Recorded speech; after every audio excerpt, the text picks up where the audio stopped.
You are now listening to a proud member of the Disney Podcast family. Go to DizPodcastFamily.com to find more on this show and other great Disney podcasts. All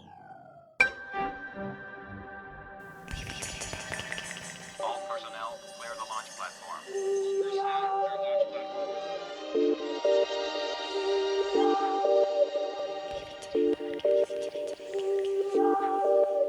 The Leaving Today podcast, the show about the news, history, and attractions of the Disneyland Resort.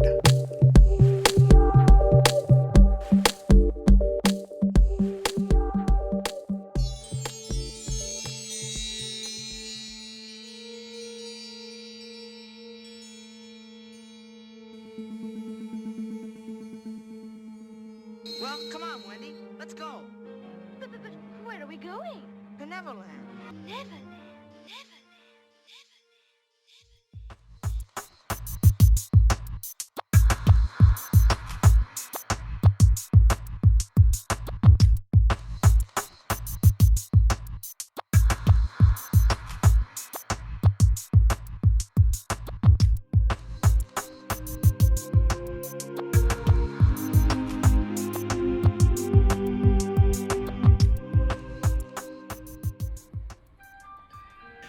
Hello, and hello. Welcome to the Leaving Today podcast. This is episode number 135.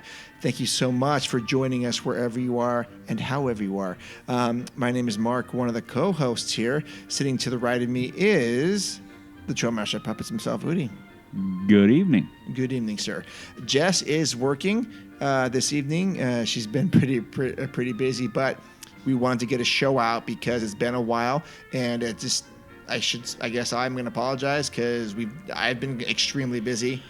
Life has just happened. Yeah. But I will tell you, you guys have not been far from our minds because we've been talking about, like, hey, we're going to get together this week. Okay, we'll try to figure it out. Mm-hmm. And for the first time in 5 years, it just was not able to work out for us. Yeah. But it's been a rough couple weeks. It's been a rough couple weeks. Yeah. But that being said, we have a special show for you tonight. Yeah. We have a special guest / friend of the show now, Daniel Hale from the theDisGeek podcast joins us, and we talk about a lot of things. We talk a lot about the park, the current state of the parks, and how it impacts our shows, and then we play a game and talk about things we're looking forward to. It's I'm going to use the word that Udi uses later. It's an organic conversation between Disneyland friends, and this is the exact type of conversation we'd be having at Trader Sam's. Yeah. Without a doubt. Yeah, I'd be sitting down with my $40 drink and Mark you as well, and and I'd love it, and be loving every moment. Like, I'm paying how much? You might as well throw it on the ground in anger. But anyway, definitely that type of thing where we just sit down with good people and we talk about what we love. Yeah, absolutely. That's what we do. Yeah. But before that, we're going to go over the news. And then tonight's opening question is, Udi, would you be okay if they changed the Star Wars Trading Post into a Star Wars themed restaurant in downtown Disney? Yeah, I'd be fine with it. Yeah. I think it'd be fun. I think it'd be great fun. Because you did not even go in there last time, huh? No. Yeah. For me, I'm like, merch, but. It's weird because my daughters walked by and then they had no interest in going in. Yeah. I go, you guys didn't go in? No, I go, I asked you to go in there. No, they didn't go in. I will if it is still there. By the time we go back, I will. But I just want to see what it is. But I don't. But I would love if they turn it into some sort of cantina. Oh, that would be fun. We've talked about that before. Yeah. How if they're going to do anything, that'd be perfect. Mm-hmm. They could use the facade and everything, kind of what they did, but make it better because it looks kind of crappy. Yeah. That would be fun. Okay. I'd totally be down for that. Yeah, absolutely. Yeah. Yeah, me too. And hey, guys and girls, that was tonight's opening question. Easy. Wait, no, that feels like we answered that too quickly. Way too quickly. Well, Udi can come up with another one. No. Just usually our opening question is like a 20-minute diatribe about something. And I'm like, we did in 3 minutes. What did we do? 3 minutes. And that actually goes to remind me, since we haven't done the show in a while, I want to, welcome any new listeners out there. We have a few.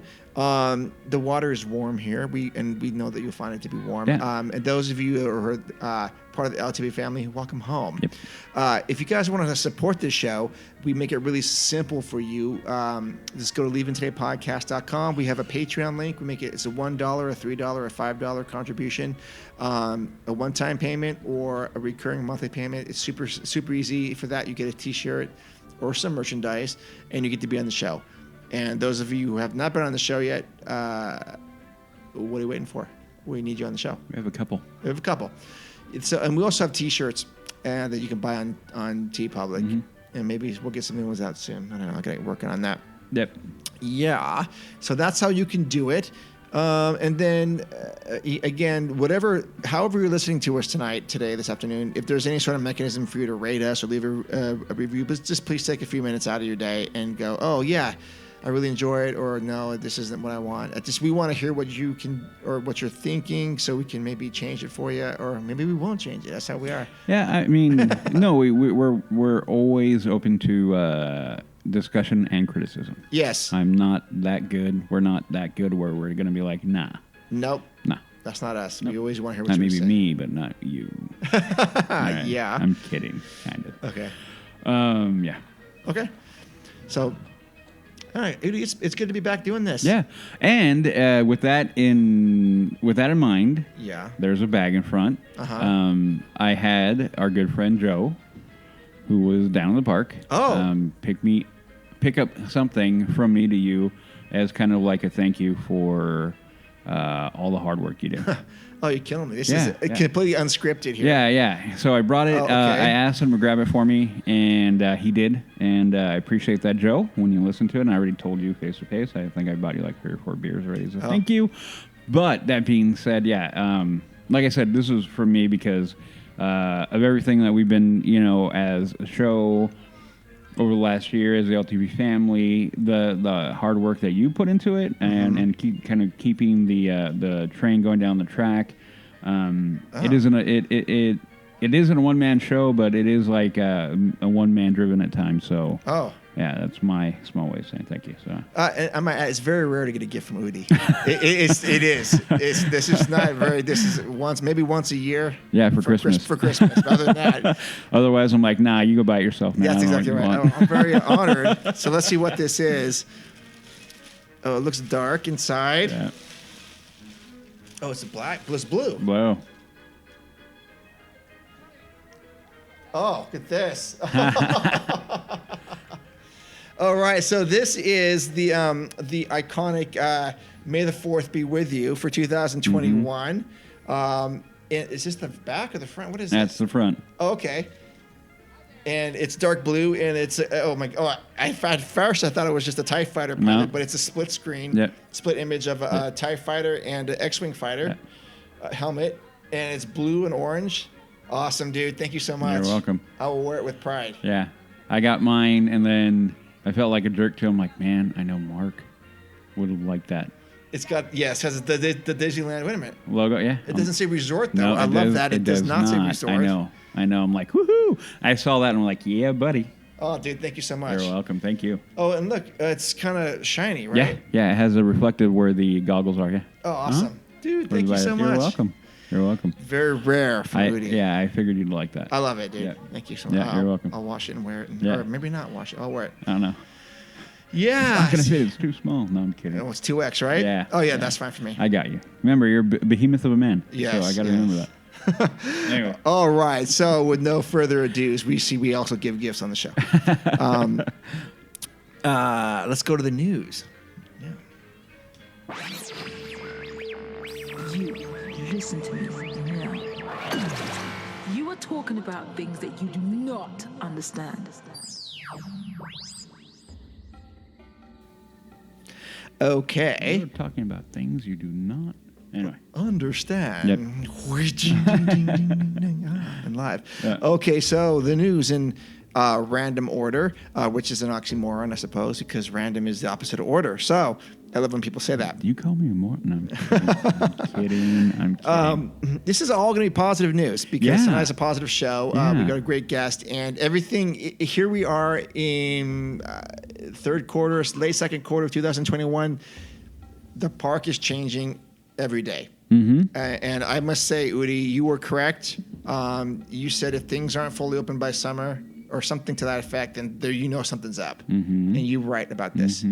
I found after 10 years of dealing with Udi, and that's how I'm going to say it is, dealing with Udi. It's not a friendship. It's I got to deal with him. It's he's usually right about many things. Thank you. He's been wrong a couple of times. A few. And I've told him, you're wrong. I'm not infallible. No, but for the most part, he's pretty accurate with his stuff. And he said by now, if things weren't opening up, things should be opening up at a rapid pace. And so that is the case. It is June 27th. We are a week away from Matterhorn opening. We've got fireworks opening the same night, I think, July 2nd. Yep, I believe. It's going to be amazing. Oh, my God. Anyway, I'm like picturing it in my head now. I hope to find some live streams for that. So we're going to talk about things that open now. So Disney's Grand Californian Hotel Spa now open to all guests at the Disneyland Resort. Why is this important for anybody? Well, it's important for people that aren't guests there. So now you can walk in, you can have dinner at the Napa Rose if you want to. You can have dinner at the Hearthstone Lounge or the bar. That's where I want to go. I really want to go there. To the Hearthstone Lounge? Yeah, I want to go check it out. I do too. Yeah. But I want to go to that Craftsman bar. There too. It's the outdoor one, right? Yeah, it's the poolside one. Yeah, the poolside one. Oh I really want to go to that. The pictures look amazing. It looks amazing. Yeah. So that is great news for any Disneylanders out there. Yep. Just go out there. And I don't think this is going to I'm talking about the Craftsman Bar and Grill. I don't think it's really going to compete with Trader Sam's. I think it's a completely different vibe. Yeah. But I do think you'll have a good experience there. Yeah. I'm guessing. So just from the pictures, the cocktails, the appetizers, this is I'm telling you some advice because I have to take it myself. Relax, pay the bill, and have a good time. And going back to your other point though, anybody who's like, why should I care if anything's like things are opening back up that I don't go to? Yes. It isn't about specifically what you are going to go to. You got to recognize that anything and everything opening is a very, very, very, very good thing. That means normalcy. That means returning to the places that we love, even though, and where others love. We don't have to love it, but there's somebody out there who does.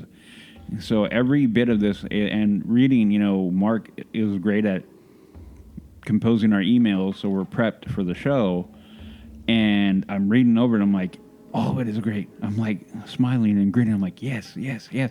And how long has it been since I've read a show prep email with me not going, crap, that sucks. It's probably been 14, 15 months. Yeah, and then now here we are, like everything's like, that's awesome, that's awesome, that's awesome. But anyway, so yeah.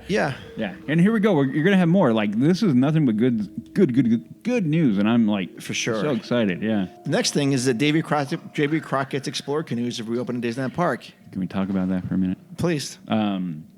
I keep on saying it. Like, if you have not been on there, you folks need to go. If you like, if you're a person who's gone canoeing or gone kayaking or goes on a subboard, and you haven't done that, like, where are you at? There is something very surreal and exciting, but yet very tranquil at the same time. It's a very weird kind of mix that you can do when you're on that canoe. So I would recommend that everybody go. They're open. Go. I mean, I'm mad that I haven't been able to go on now for a while, and every time we plan on going, something pops up. I'm like, dude, we just need to go. So I'm making the commitment when we go next time. If I'm not posting a picture of me on that canoe on my Instagram, people need to come down on me like hard. Like, where are you at? Get on the canoe. Yes. Anyway. Okay. I totally hear what you're saying. But to that end, it seems like we've always had these best laid plans to go do, but we always get sidetracked. Yeah. We get sidetracked. Like, what is that guy eating over there? And we go and find that. Or what's that drink? Or, dude, there's only a 15-minute wait from Mansion. Okay, well, and then that's how it is. And then, dude, there's that's how it is. No, you're 100% correct. And then guess what? And then dusk happens. Oh, the canoe's happening close at dusk. And then you're done. Yeah. Yep. So I agree. Yeah. But anyway, that's why we gotta make the concerted effort. Yes. We're going to go ride that. We're gonna get on that and go for a spin around the rivers. Yes, absolutely. Yep. All right. Next I know I thought was pretty interesting was the concept art for upcoming e-ticket attraction for Avengers Campus at Disney California. That is really what I'm waiting for. Unveiled. At Disney's Hotel New York, the Art of Marvel, which just opened in Disneyland Paris, concept art for California Avenger Campus is being displayed. Some of the never-before-seen art depicts an Avengers-themed e-ticket attraction that is still expected at some point in the future. Yeah. I've heard that since this happened, they've taken the art down. But anyways, so the concept art shows The big battle, big fight. but the main thing is it seems to be coming from that. Is that the Avengers headquarters? Yeah. What is that building? Yeah, from the headquarters. So that may be the entry point to whatever this e-attraction is, e-ticket attraction. That, I think that is what it is. I think that's what it is. That will be that spot. Yeah. Yeah. So it shows the first picture is a bunch of people kind of milling about the headquarters at dusk. And then the next thing it shows, it looks like a cockpit of 5 chairs, 2 rows of chairs, 2 rows of 5. Each individual chair is facing something, and can't really tell what it is, but it's clearly some. But then the next, clearly it's an attraction vehicle of sorts. But then the next picture shows a bunch of superheroes and maybe guests flying around in some sort of 3-dimensional battle. Yeah. Because you see what is that person? Up there? Yeah, no, I know. I see what you're talking about. Yeah, I don't know. Okay, Down so the right, yeah. you see Spider-Man. Oh no, you see Black Panther and Captain Marvel doing something. Yep. And then you see what appears to be a guest. And I can't tell who that superhero is up there. Oh, that's Iron Man. Yep. You see a guest on some sort of flying harness. Yep. Wearing a pair of sneakers, doing something. So, whatever this is, we don't know. Well, and then you go down to the last picture. Look at that one. Yeah. Same idea. You're like flying and fighting. Wow. So I wonder. We scroll back to the next couple pictures. So we've got a behind view of 4 chairs, 2 rows of 4, so 8 guests. It looks like a transporter thing, but I wonder if all those break out into individual pods or something. Wow. I mean, it's all concept, so I mean, you don't know. Yeah. But yeah. Yeah, I think just from what I've seen so far of Avengers Campus, and you in the interview, you kind of bring it up that they're probably going to have, it's probably going to die down fairly soon. I mean, it will. Yeah, by this time next year, it's not going to be how it is. Maybe no, and that is the ebb and flow of anything new. You know, sure. Everybody wants to go play with the shiny new toy. Yeah. But once you put a couple of scratches and dents on it, a lot of people walk away from it. I'm not that type of guy. Like that adds character, so I don't mind things that have a couple dings and knocks. But yeah. Yeah. Well, I'm still looking forward to Avengers Campus just to walk through it.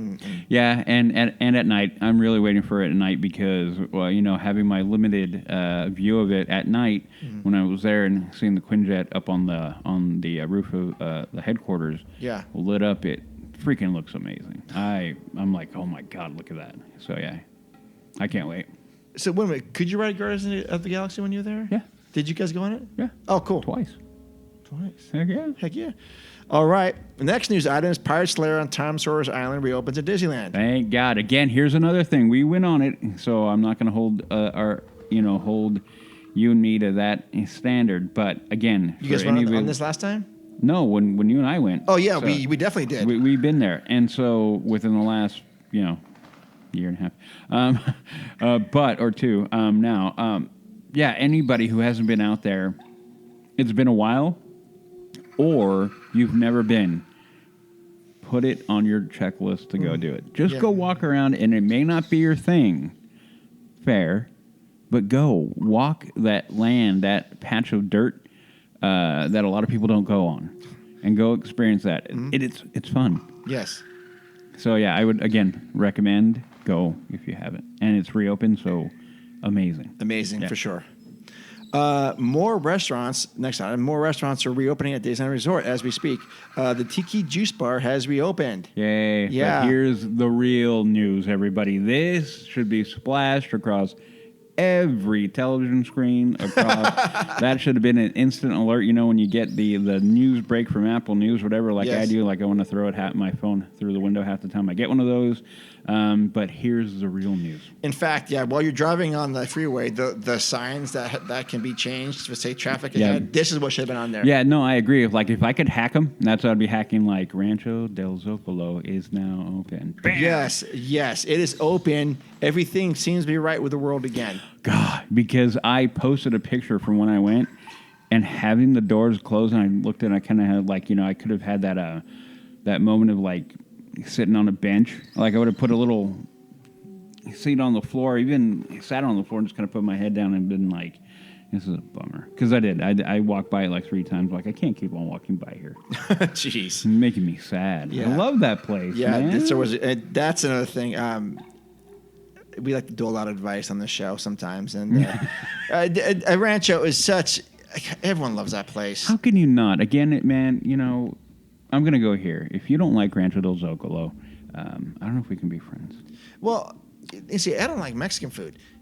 Well, but you don't... Okay, if you don't like it, like if it's not your cup of tea, like, that's one thing. But if you're like, no, I hate Rancho del Zocalo, that is what I'm saying. I don't know if you can... Oh, yeah, there's nothing to hate about it. I don't know if we can be friends. Because everything basically... I mean, that's not basically. It literally is custom ordered for you. Yeah. Yeah. And the red sauce. I will... No, never mind. I'm not going to do it. I'm going to go on my 20-minute diatribe about how amazing that red enchilada sauce is. Okay. I'm going to let it go for now. Yes. But I'm going to eat it every day when I go. Will. Whoever comes with me, be prepared and be like, oh, where are you guys going? And I'm just going to point my finger because everybody's going to be like, all right, we'll see you. And that's the true story. Udi, if there's 4 or 5 of us, Udi will go by himself and sit there and eat. Later. And he will. I do. I'll enjoy my peace and quiet. I'll listen. I'll go sit next to Thunder and listen to the train coming by, and I'll be like, Yep. Yeah, Yep. makes me happy. Yep. I love that place. Next item, again for Udi, is Olga's Cantina reopens. Yep. Good. When you were there last time, the fact that it wasn't open, did that take away from the show? Yeah. Okay. It was very weird because you walk the land, and then not having that music thumping out of there, and the people out front, I'm like, weird. But yeah, I'm very glad, again, for anybody who hasn't had the opportunity to go in. It is a difficult ticket to get in, but go if you can. Like, look at your times, and like every time I've gone has been in the morning, so I'm like, day drinking, woo! But, yeah. I want to go at night. I really want to make it so I can get in at night. But You haven't been there at night? No. Oh. I never can get it. Anytime I've gotten be able to time slot to go in is always in the morning, 10 o'clock. Okay. Like 10:30. I'm like, okay, well, I wasn't planning on drinking this early in the day, but here we go. Here we go. Well, Okay, next thing on Udi's, actually, the only person that actually is going to care about this is Ricky Borba. Yeah. Is the Alien Pizza Planet has opened. Yeah. I hope you're happy, Ricky. Ricky, you can finally get your pasta. Yeah. Okay. I mean, whatever. I've been in that building twice. One was to get out of the rain, and one was to record a segment for the show. Mm-hmm. That's it. Hey, but you know what? You guys do you. If that's what you like. Yeah. Yeah. I'm not going to judge very harshly. But wait a minute. If we're in, let me give a quick scenario. If we're in Tomorrowland and we're really hungry and with a group of people and they want to go there, what do you do? I'm walking to Rancho. You're not going to walk over to Tomorrowland Terrace? No. Okay. I'm like, okay, you guys go ahead and eat. I'll be over there. I'm like, I'm not kidding. Yeah, I know you're not kidding. I think I might try Tomorrowland Well, Terrace. okay, maybe. Maybe I'll give myself maybe a 10% chance of me staying there. Depends. Okay, I'll be even more clarified. I put more parameters on it. Depends on who's in the group. I'll leave it there. But wait a minute. What if you were planning to go for? See, listen, first time listeners. Here we go. Mark is a trained reporter. Yes. I need to remind people that. That's why when people are like, Mark is always asking questions, I'm like, that's because that's what he's trained to do. And I'm grateful. Grateful. But anyway. So what if you go, well, for dinner, I'm already going to go to Rancho. And this is like 1 o'clock. Yeah. Are you going to go there twice in the same day? What? Yeah. Nah. Okay. that would add on me going, okay, maybe it would be, it would bump it up from a 10% chance of me staying to maybe a 20%. Okay, would you at least consider looking at the menu at Tomorrowland Terrace? Oh yeah. Oh no, Tomorrowland Terrace, no. Oh, whoa. So you're talking about Pizza Planet. Yeah, but from this picture, if you turn, so there's a picture of people standing by Pizza Planet. Right. If you were to turn around in the same picture, you're like steps away from Tomorrowland Terrace. Yeah, I'm not going there. I already know. No, I don't like that. Okay. Oh, interesting then. Yeah. Okay. So that's a solid no. A negative. Okay, next, we're going to go to DC. Wine Country Trattoria has reopened. Crickets. Yeah, I mean, okay. I've never been there. Isn't my thing. Jess has mixed feelings about it. I went. She does. I thought she liked something there. No, she does. But then she had bad service at one time, and she was like very, her being a. But then she went back. Yeah, I know. Hey, man. Yeah, to each their own. Yeah. You do you, Jess. And she will. Huh? I have had some wine in the charcuterie board with my sister and daughter there, and I thought it was very pleasant. Yeah. A very good time. I did enjoy the AP lounge up on top. That was very cool. Were they serving food up there? Yeah. Oh, yeah, I missed that. Hmm. Next is Bayside Brews is Micheladas. Oh, you and your micheladas. That's. Yep. Well, I got to be in the mood for a michelada. Oh, okay. And that one I've had.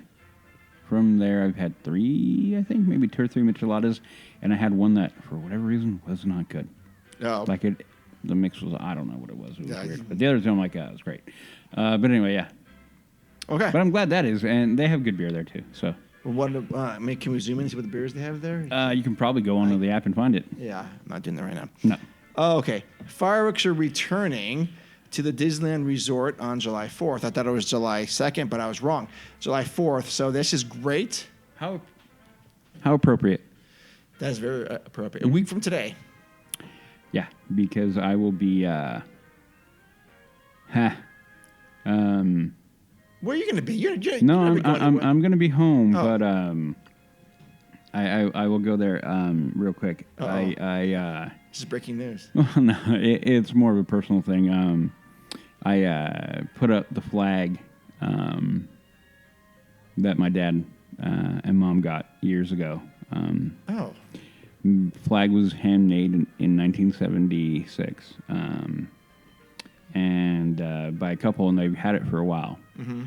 And we began flying it last year, and my mom texts me this week and goes, checking in on me because my mom is my mom, and she's a mom. I'm going to check in on her kid, especially what I'm doing and knowing it's 100 degrees and 110 and 109, and I'm running around doing what I have to do for work.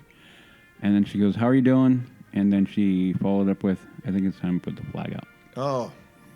And when I got home, because I'm the one who takes care of that flag, I folded it, and I had it folded, and she had it waiting for me. And I kind of took a quiet moment and put the flag out by myself out in front. And I think anybody who knows me knows I love this country very much. And this is kind of, I'm going a little bit off the rails, but I don't know why I feel like I need to share this right now. But the 4th of July is a very important day for anybody in this country.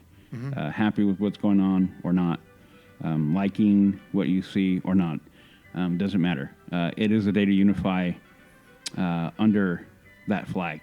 My dad and my mom left the land of their birth to come here, and I never forget that, and I will never forget that for the entirety of my life.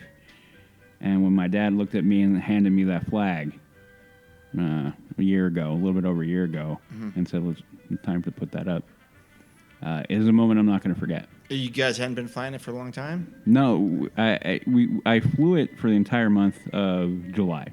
Is it what flag is it? It's an American flag. Oh, okay. I didn't know what kind of flag this was. American flag. Okay. A handmade American flag. The good old stars and stripes. And so I flew it for the entire month. And I will fly it again for the entire month. Not only to honor the 4th of July in our country, but to honor my father. So the the fact that they're returning with the fireworks is amazing on the 4th of July. Yep. We all need to appreciate our freedom, our independence, and cannot forget the last year that we've had. No. Even more so going forward.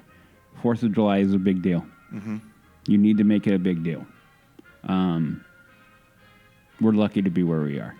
We're lucky that we live in a country where we can talk about fireworks. And we can talk about Disneyland. Yep. And we talk about meeting great people.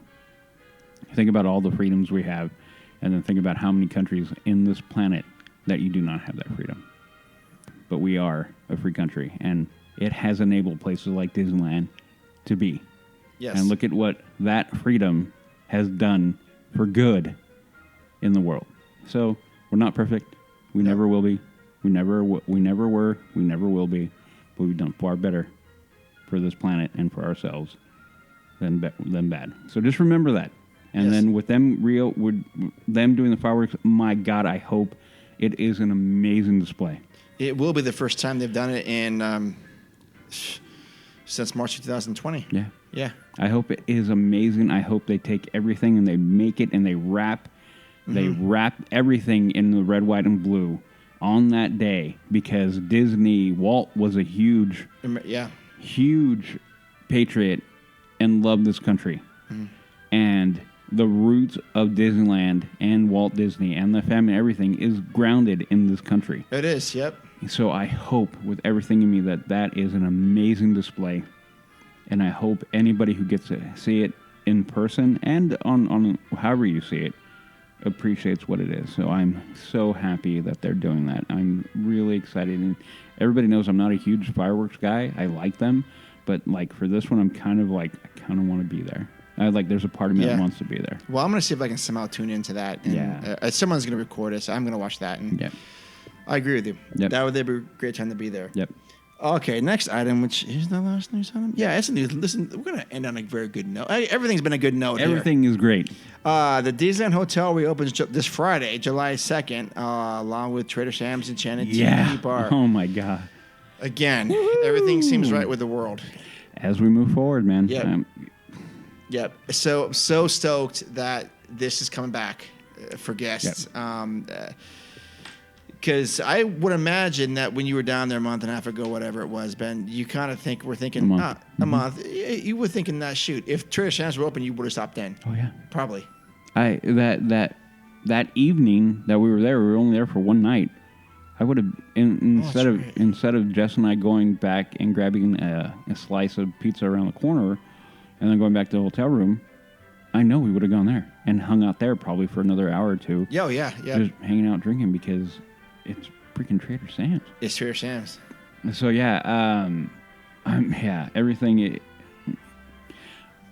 everything reopening and all these things, I hope you guys all, and I think all our listeners get it, that these are amazing good things. These are amazing things that are happening, and it is one of the things that I hope, with it being gone for so long, we now be able to get a new appreciation.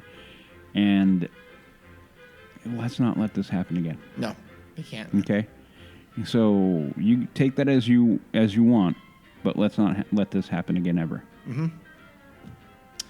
Yeah. So that is the news for tonight's show. 101 tonight is dark because that's Jess's segment and she's not here. But we will get her back. Like I said, we're working with her on her schedule. We have to figure that out because her schedule has now changed. It's again. changed. Yeah. Again. So we're trying to tonight's show, because we have an interview. We had to work around his schedule. He's not in the state. So Jess works tonight, but we're going to try to do a weeknight show with her to get her back on here. It's not because she doesn't want to be here. She's got a lot of work going on right now. Mm-hmm. But we're carrying on. We are carrying on right now for you. All right, so that is the news. And now let's go to the feature presentation. And now for our feature presentation. Hey, LTP listeners, this is the feature presentation of the show. I want to welcome back a special guest. He's kind of a friend of the show. He's been on a couple times. He is the founder / co-founder of one of my absolute favorite Disney podcasts. In fact, if it wasn't for his show, I probably would have never even started a podcast. That's how influential this guy has been, and his show has been for me and the LTP. So, with no further ado, it is Mr. Daniel Hale from the theDisGeek podcast.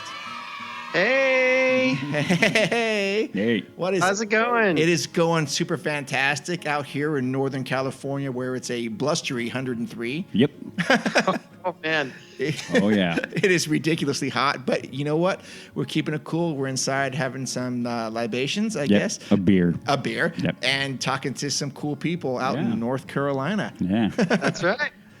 Yeah. We got the beer here. Oh, perfect. But I'm drinking water, so sorry. Okay. I got you covered. Don't worry. Yeah, Udi's got everyone covered. All right, so we're going to talk a little bit about Disneyland because that's what these shows are about. And we're also going to play a little randomizer game with Daniel. Oh, yeah, that'll be fun. That'd be kind of fun. But we're going to talk about the current state of Disneyland and talk a little bit about things that are going on his end. Because for those of you who don't know, the theDisGeek podcast has been around for, I'm going to say, 10 years, Daniel, at least? Yeah, yep. I mean, even if you count, I don't really count 2020. Oh, okay. So, but yeah, technically.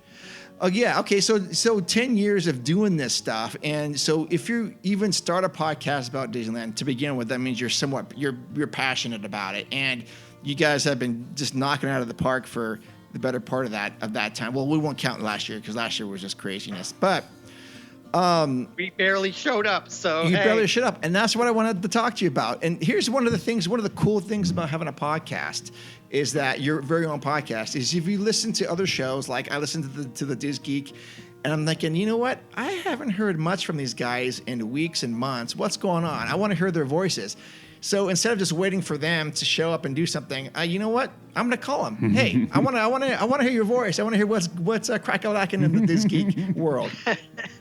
So that's awesome. Thank you. I'm glad somebody cares. Oh, dude. Oh, yeah. I mean, yeah, I absolutely care. I mean, I can't tell you honestly how many times those early shows, like the 60s through the 90s, those shows were some of the best.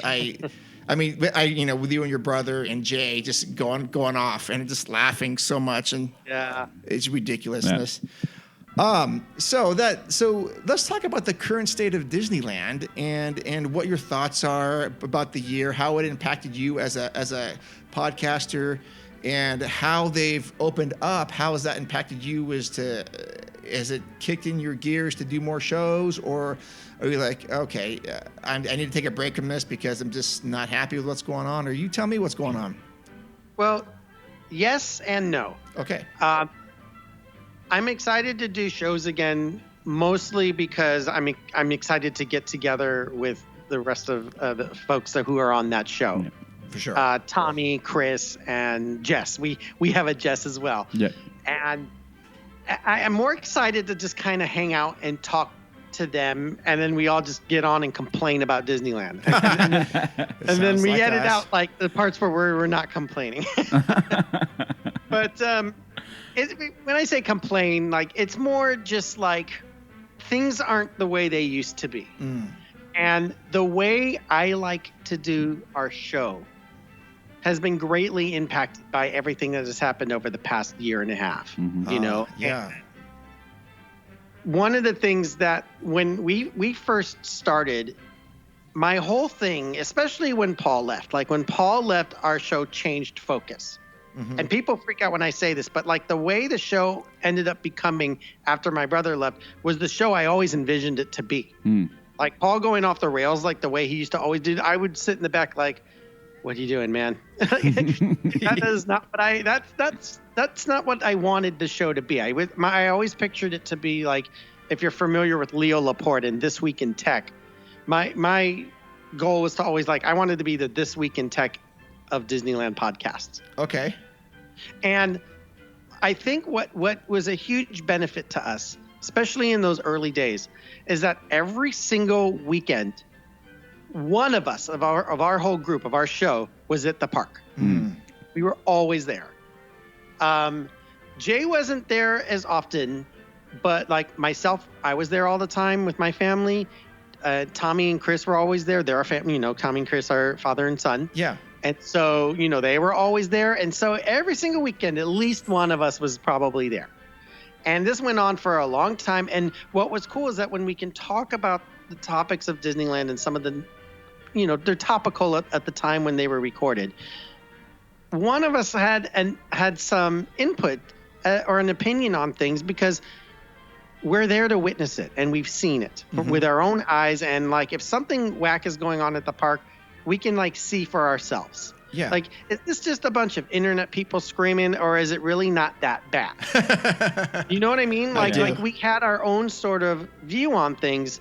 And so as time went on, things changed. I lost the ability to have a pass because the pass became way too expensive, and my children were no longer free to get in. So we have to pay, you know, for a 4 or 5 year old full price of an adult ticket, or an adult season pass.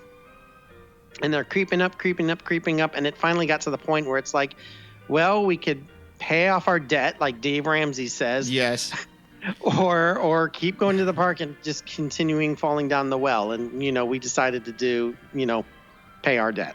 We decided to be grown-ups. Yes. We decided to be responsible adults. Beans and rice and beans, right? Yeah. And since that day, I have not had a season pass. And this is over 5 years ago at this point. Okay. I haven't had a season pass yet. But, you know, Tommy always did. Jay always did. Right. Chris always did. Jess always did. You know, like everyone who's joined our show since has been there. Now, maybe not as often, like once a week. Although with Tommy, I don't know, he was going there for quite a bit. But we could still sort of do the show as I had always wanted. So I can at least, but like privately myself, I was just kind of like, I don't know, like I don't even get to go anymore. Like, do I even care anymore? Like, you know what I mean? But I found that I still did. Like I even before I was a pass holder, I was passionate and followed the, you know, the alt.disney.com. Oh, you going back. Words of the day. And like, I was involved in all that stuff early days. So I've been around the block. Like I feel like I'm a qualified person to talk about the parks. Oh, you're more than qualified. Yeah. Yeah. So, you know, cool. So then, you know, pandemic happens now. This is years later. We're still doing our thing. We're slowing down a little bit because I moved to North Carolina. To be honest, that makes it harder. That makes it even harder. Oh, yeah. For sure it does, yeah. So emotionally, on one hand, I miss going there, and I hardly get to go anymore. I make up for it thanks to YouTube, but so I live vicariously through other people. Yep. But again, I was vicariously living through Tommy and Jess and Chris. So, you know, but we were still able to do our thing. But now pandemic comes. Now nobody can go. The park's closed. And they cancel annual passes. Yeah. And, you know, when they canceled there was a lot of upset people when they canceled the annual passes. Part of me was like, well, welcome to my world, people. I lived that 5 years ago. What are you talking about? But once the park was closed, I had a decision. Like, I can come up, you know, let's come up with a show, guys. You know, like that's not how I like to do it. I don't want to just come up with stuff just to come up with stuff. And you know what I mean? And it's just like, I totally wasn't feeling it. I was upset that the parks were closed. I'm upset that the passes are gone. And it just completely impacted our show and my own emotional being. And I didn't feel as passionate about the whole thing as I once did. Having not gone in, at this point, almost 4 years. Wow. Yeah. Living in North Carolina, not having passes. Now, like the rest of my crew don't even have passes. You know, they're not going to pay full price every time to go. Right. And so then I started thinking, well, let's take a break let's see what happens with annual passes. I'm just going to kind of quietly ride off into the sunset, not make a big deal out of it. In my mind, I knew I wanted to come back at some point because I just enjoy hanging out and I love doing it. I love like podcasting. The topic is what's changed. And it's not that I don't like Disney anymore or anything like that. I don't have the same love for it as I once did. Mm-hmm. Part of it is just because I'm distant from it. Yeah. And I can't experience it the way I used to be able to. There again, like I was brainstorming all kinds of things. Like I was brainstorming, maybe I should just switch over to Walt Disney World, and just focus on that. That's my new home park at this point. They're close. But then I was just like, I don't know. I'm Disneyland. That's how I got started. Yeah. I kind of want to stick with that. And now, and of course, now today with you guys and others, there's like a lot more Disneyland podcasts than there were, when I started as well. Yep, yeah, for sure. Started, there was like 3 of us. and now, there's a lot more. And so another part of me was like, there's other podcasts, like they've got it covered. What am I going to add? What am I going to ask Bob Gurr that no one else has asked him? Right. You know what I mean? So sure. Plus I'm shy. I'm super shy. I didn't want to I didn't even want to deal with that. Like, I just don't, I don't know. I'm shy. So, yeah, so that's sort of where I was. I was just like, I'm not feeling it. And if I'm not feeling it, and even if I did come up with something like, oh, okay, what are the 10 best jump scares in the Haunted Mansion? Or what are the 10 best hot dogs? Just stupid stuff. Yeah. No offense if you did anything like that, but you know what I'm saying. It's just the typical thing. Mm-hmm. And I'm not even into it. Then I'm just up here and I'm being a phony and I'm being fake. And it's just like, I didn't want to keep doing it just to keep doing it to just like appease people or certain people or even just like myself or my co-hosts or anything like that. I felt like I was being a complete and total phony if I'm doing it. Yeah. Okay. Because that's how I felt. But now, pandemic's kind of winding down. Yeah. The parks are open again. And Tommy had just did this trip where he went to both parks. He went to Walt Disney World in Florida, and he had just did a Disneyland trip. And then that following weekend, Avengers Campus opened, and Chris went to that. And Jess went to that as well. So I felt like, okay, we actually have something that we can talk about. It doesn't matter if I haven't gone there or not because it's an actual decent topic. Mm-hmm. And Tommy has a lot of thoughts. yeah. Oh, my God. Boy, he had a lot of thoughts. But anyway, I was not expecting that show to be 3 hours. Let's just put it that way. Wow. That's awesome. I like that. That's awesome, though. I like that. And so, that excited me. I felt like I had something cool to talk about. And now, we did that show. It ended up being really long. Mm-hmm. And so I split it. We have a new show coming out on, I'm not sure when this particular episode will air, but it's going to be out tomorrow, as of this recording. So it's out Monday. That'll be the 28th. It's already done and edited and ready to go. The 28th. And that's going to be all about Avengers Campus. Cool. Oh, great. Look forward to that. And so after that one airs in a week or so, I'm just gonna call up the rest of the crew and just say, all right, well, now what? Yeah. What do we want to do? Because here in this Avengers episode, like kind of where we're all at with the parks right now. Okay. Because it's one of those things where it's like there's no passes anymore. Right. Yeah. So, do we still want to keep going with no passes and still talk about this? I think we can because we all still follow it like crazy. Oh yeah, for sure we do. Yeah. I stopped sort of, to be honest with you. I shifted focus during the pandemic because I had my own issues I had to deal with my kids and having become a stay-at-home father / homeschooler teacher. Of course. Yeah. Oh my gosh, yeah. An autistic kid to show up and to class. It's like it got to the point where I was just like the podcast it just had to take a back seat. It had to be low on the list of my priorities. Mm-hmm. And so now it's, it's summer break, but it slowly but surely it got better. They got used to it. I work freelance. So that was, I managed to get sort of regular with that, got a regular schedule going. And so now I'm at a point where I'm like, okay, now I can start thinking about the podcast again, but how do I want to do it? Mm-hmm. Sure. Well, I think for us, that was the big struggle that we had over the year plus when the park closed. I mean, I was lucky enough to go, 1 week, maybe 2.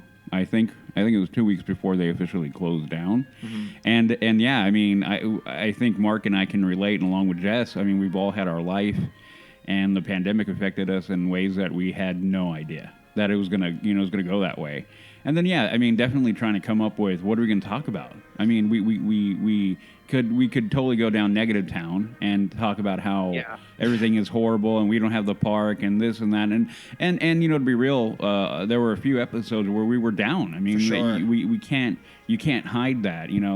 Like you're saying. I mean, you can't be fake, and we're never going to be fake on the show. And it's a lot more.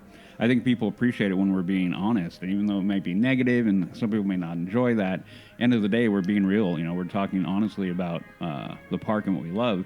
Mm-hmm. And yeah, we had a lot of what are we going to do, man? Like, we don't have a park. When can we go? We don't know what's going on. We hear nothing but rumor, that they're going to get rid of that. They want to change this. And we're like, what is going on? And the struggle was very real. So I'm listening to you going, oh, man, I know exactly how you feel, where we sit here and go what do we do?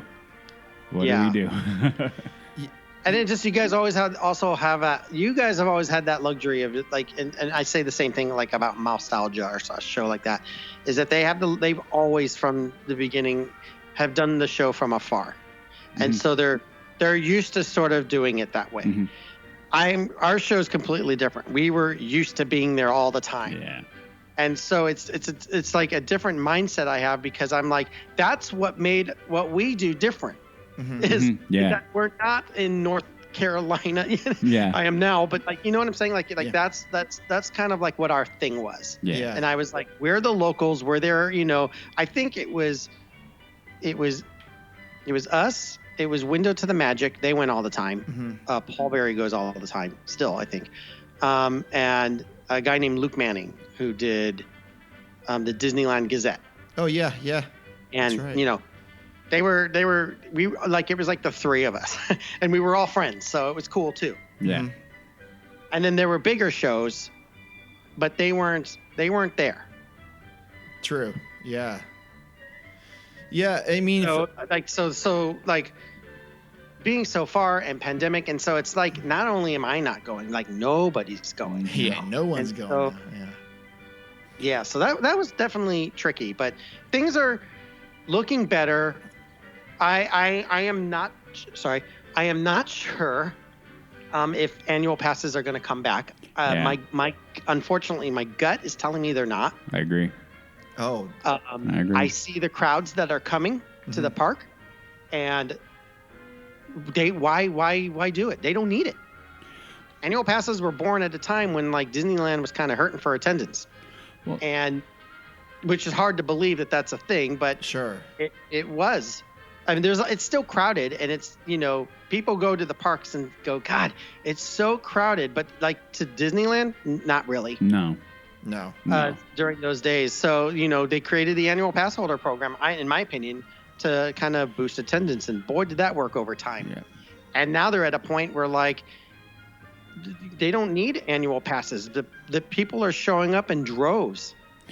Well, that it does pose an very interesting question. I think we can sit here and kind of hypothesize, but I agree with you right now. The fact that we didn't have the park, for over a year, the loyals, us fans are going to be making an effort to go. I mean, I've already been to the park, and I know Mark is planning. We're planning another trip in October, I think, roughly, and we're gonna go. But I don't know if that is going to hold true for more than a couple of years. My personal opinion is, I think, we've talked about it before, that Disneyland being a different entity from any of the other parks, I don't think that will hold true. I agree, though, because the verbiage of annual pass has pretty much disappeared from anything Disney related. Everything now you hear is membership, and that is Chapek. That is his buzzword. I guess I'll call it the buzzword he's been talking about is a membership.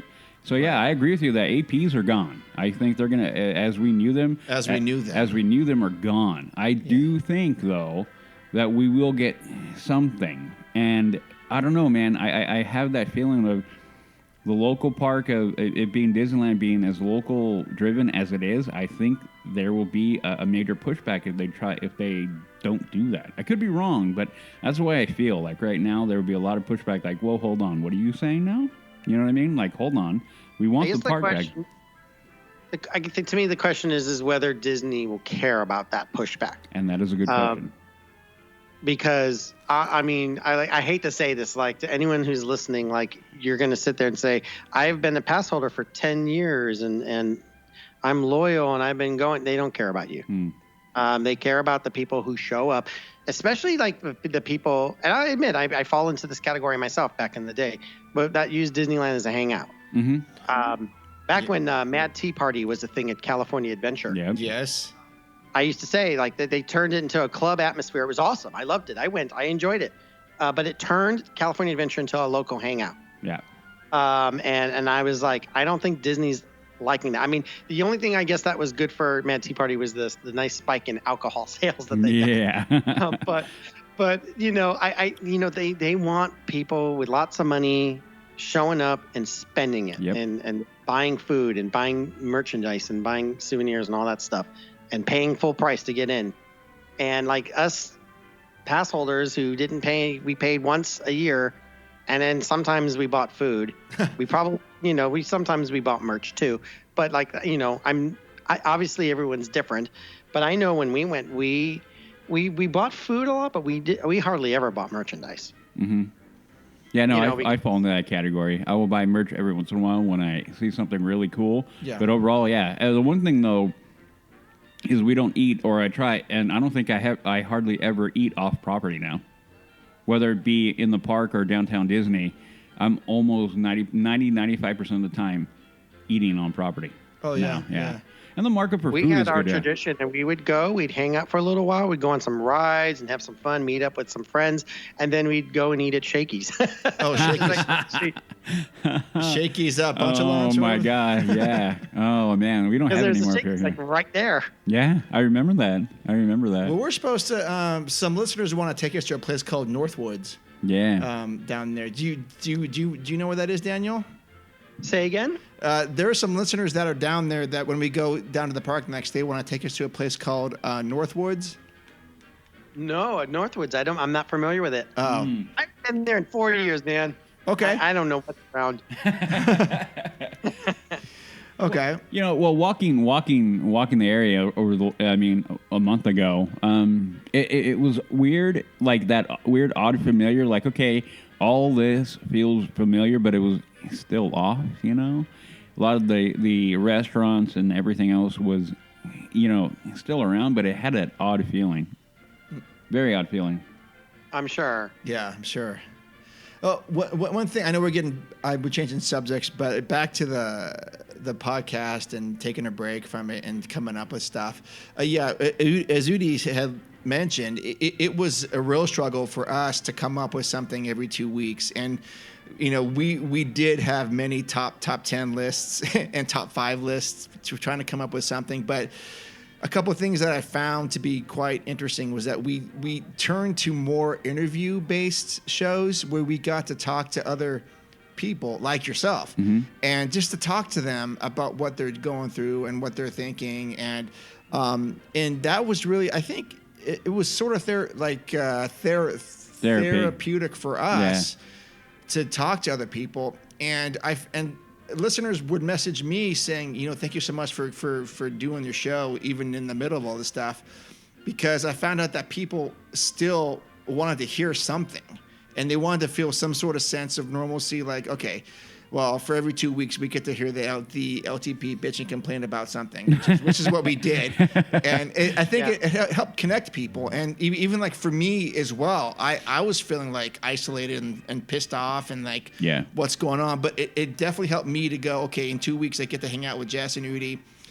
Well, we see each other in between that, of course, but we get to talk about Disneyland and we get to talk about corn dogs and some nonsense Pirates of the Caribbean stuff, or then, okay, what's happening over in the Jungle Cruise? And that kind of stuff is always still kind of fun for me. And then Jess and Udi got to go about a month ago to the park. I didn't go because I wasn't going to go back without my daughters, but my daughters did actually go with their mom last week, a week and a half ago. So I'm very happy for them. So I'm kind of living vicariously through everyone here. But for you, I mean, and then like for me, you know, in this whole year thing of not going there, I had mentioned on the show that Disneyland still has a challenge where they need to understand that some of their fan base who would have been going to the parks, maybe they, in that 12 months, maybe they found other things to do. Maybe they found other hobbies that they like better.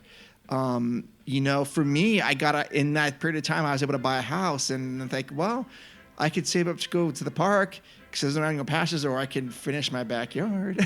So, or there are all these things that I want to work on. But now I'm kind of getting around to like, oh my gosh, I want to go now. Because everything's opening back up. The canoes are open. The Davy Crockett Explorer canoes have just opened up. And so that seems normal to me. And now it's like the juices are flowing. Like, okay, and they might be having the Oogie Boogie Bash this year. And what's that going to look like? And yeah, so that's kind of where I am in my thought. So I was just totally curious about what was going on with the DisGeek podcast. Yes, for me, and I'm just being honest. Sure. Like, we hit a 10-year milestone, which is great. Know, and it's congrats. And, on that. That's great.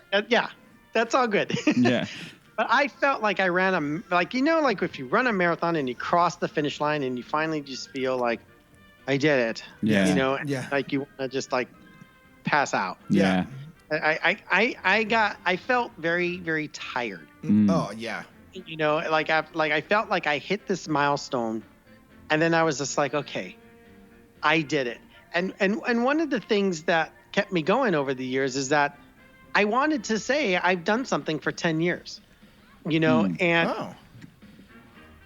and so I did it, and I finally did it, and I wanted to at least walk away and say, all right. I didn't want to like again using that metaphor of running a marathon. Like I didn't want to just like I see the finish line up ahead and then just stop and go, oh well, never mind. I wanted to pass it. I wanted to kind of go through, and when I went through, I was just like, okay, we did it. We're good. All right, now I'm going to go sit in the corner over there and rest for a little while. You know? I'm going to eat a banana. I sort of needed a mental break too. Oh, for sure. And so between that, pandemic, not going, nobody going, it seemed like, you know, this is a good time to kind of just like step back for a little while until I'm starting to feel it again. Right. You know, and I suspect that if the pandemic never happened, I probably would have gotten back on track relatively sooner. I think it would have been sooner rather than later. Mostly because it was just like, I miss talking about it. Like I miss doing it. It's fun. And, you know, right around the same time also, just like another sort of a behind the scenes thing is that we pretty much wrapped up Avengers as well. Okay. So like, while we were like, I was like starting to approach 10 years at DisGeek, we were also approaching a milestone at the Avengers. Right. And over there, they did not want to continue. They wanted to wrap the show up and put it away because, you know, they podcast for different reasons than I do. Yeah. I'll just put it that way. And so they felt the show plateaued, and they felt like, and they're. By the way, this is not just the Avengers. They have the same attitude towards their own show as well. WDW Happy Place. I think they have switched over to a new type of show that they talk about Disney every once in a while, but it's mostly they talk about like their lives. Okay. Sam and Ashley Turner. They're great people. Yeah. But like I think they wanted to sort of step away from Disney and start doing something else. Okay, I'm gonna. So I'm gonna. that was sort of happening too. So Okay. that happened. The 10-year anniversary happened. Pandemic happened, and just like, okay, now is the time to sort of take that break and just not even pay attention anymore. And then I found myself like watching live streams of Disney World. And I really started getting into Disney World. And that was like, because Disney World opened. Yeah. Yes. And Disneyland did not. And so I was like, wow, what's Disney World going to be like? So I watched live streams of like opening day. And then and I watched as the park slowly but surely got more crowded and more crowded and more crowded. And it's like social distancing. What's that? It's like weeks before they started like lifting mask mandates and stuff like that. They the guests at Disney World did not care about social distancing. Right. The host of the of the live stream said as much. He's like, yeah, he goes, but everyone's masked up and it's all good. Like we're not even worried about it. Disney doesn't seem to be worried about it either. At least when it came to social distancing. Now masks was another story. Yes. But that's what I found myself doing. I found myself really getting into and investing into Walt Disney World. But at the same time, I knew I'm not going to do a Walt Disney World show. Our audience, whoever's left, doesn't want to hear that. Well, yeah, me. I'm pretty sure. And so I decided, no, I'm going to keep taking this risk. I'm going to keep, detoxing or whatever. And just kind of when the moment is right at Disneyland, we'll be like a cobra and we'll just strike. We'll just come back and we'll find the right time. And Tommy texted me saying he wanted to know when we were going to record again because, we're friends, right? Yeah. And I'm like, where did you go, Daniel? And then, so he told me he was going to Walt Disney World. And then in a week he was going to Disneyland. And I said, oh, that's it. That's the moment. That's the perfect idea for a show. Yeah. Of course, it happens. And then we record, and then literally days later, the show's already outdated. Oh yeah. Yeah. Because everything had changed. And so if you everything we had talked about in that show, what was Walt Disney World and Disneyland like in a post-pandemic world? And in Tommy's opinion, he felt Disney World's a better value. You get more bang for your buck, and that it wasn't working at Disneyland for him. At least at that moment, at that time. Now, literally before I even get a chance to push the submit button to launch the podcast, they've changed the rules. They've already said, "Oh, damn, don't worry about masks; it's gone." Yeah. Yep. Yeah. Oh, fireworks are coming back. Everything. It's coming back to normal, and that's what I'm excited about. Yeah. Yes. Yeah. Well, let's talk about. I'm not excited about virtual queues, and I'm not excited. There's lots of things that are going on at the park that I'm not excited about. Okay. But the fact that the parks are opening and are getting back, and I'm seeing people go, that's great. Yeah. So let's talk about the things that you are excited about. But just real quick, I'm just throwing this out there. This is shameless, I know. But if you ever want to start up any sort of Avengers-esque thing with the LTP, we're always down for that kind of stuff. Yeah, maybe. Yeah, maybe. yeah. If you ever get the inkling to go, don't call it the Avengers, call it something else, and just some sideshow thing where we can talk about. Dude, Daniel, I'm telling you right now, Udi and I are always down, and we're always available to do this stuff. Yeah, we do a lot of things to make it so we can record. So no, and I am dead serious. Oh yeah, no, I agree. I'm 100% on board with that. Yeah. Yeah, the LTP is always in. Yeah. All right, man. Okay, so now. You know what? I'm with you on this virtual queuing thing. I'm not a big. I hate it. I'm not a big fan. but just since Udi's been at the park, things have changed dramatically. Yeah. Food has changed. Yep. My daughters went, like I said, a week and a half ago, and they didn't have to wait for any sort of food. Yeah, the like you're saying, the one thing about with it reopening, I mean, we literally were there. We recorded. Me and Jess were in the hotel room our first night, and I think Mark, you put it out 3 days later. Yeah. And put it out 3 days later. So that was like a relevant podcast for all of 2 weeks, I think. Maybe not even that. And then we have other, podcast friends, and they went down on reopening day, and then, it completely different. And now I'm hearing again, even more completely different from when I was there. So yeah, the fluid, the fluidity of the situation is kind of like out of control. But everything is good, and that becomes a question: is like how much of these kind of the virtual queue for Indy? I asked, I'm like, hey, are they using virtual queue for Indy? No. Well, good, because they shouldn't. Really? Yeah, they stopped doing it. Yeah, that's what he told me. I'm like, did you have to do the virtual queue for Indy? Nope. And he was there a week and a half ago. Yeah, my daughters didn't. Yeah, and they didn't either. No. So, and even when I went, the virtual queue for Indy was up, like you could see it, but we didn't use it either. Even when we went there. So some of these kind of things about the virtual queues, I don't know what's going on, because I didn't have to use it other than for Rise, which I think, and I made the comment before, that if we hadn't had the year of the pandemic, I think the virtual queue for Rise would have been gone already. My opinion. Probably. So yeah, I agree with you. I hate virtual queues. I think they're kind of they're lame. I mean, lack of a better word, they're lame, and they're not necessary. I think that one of the beauties of the park is we get to hang out. You know, we get into the line and we hang out and we talk to people. We talk, oh, where are you from? I mean, how many times we had, oh, we're from Phoenix. So we ran into people from Phoenix and from everywhere. Like, oh, we're from NorCal. Always some great conversations. Always. Yeah. And I'm like, who wants to do a virtual queue? Plus, I mean, I want the choice. Yeah. I want to go there. I want to spend my $1,000. I'm always going to use this because it makes me crazy. But this is how I approach it.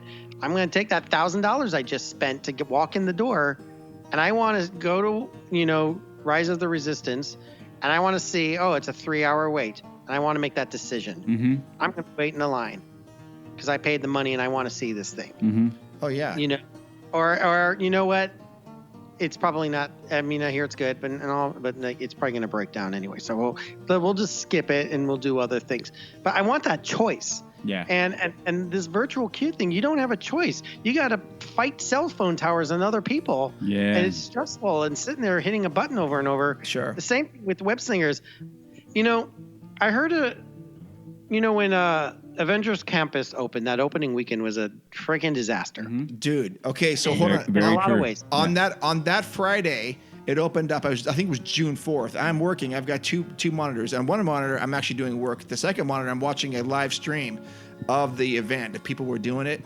I was so angry.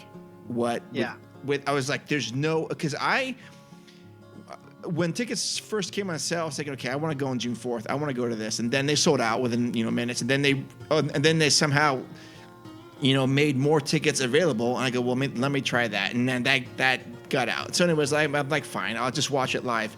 I was so angry watching that. But anyways, go in, Daniel. I'm sorry. I just had to jump in there. This will make you angrier. Yeah, okay. This made me angry. Okay.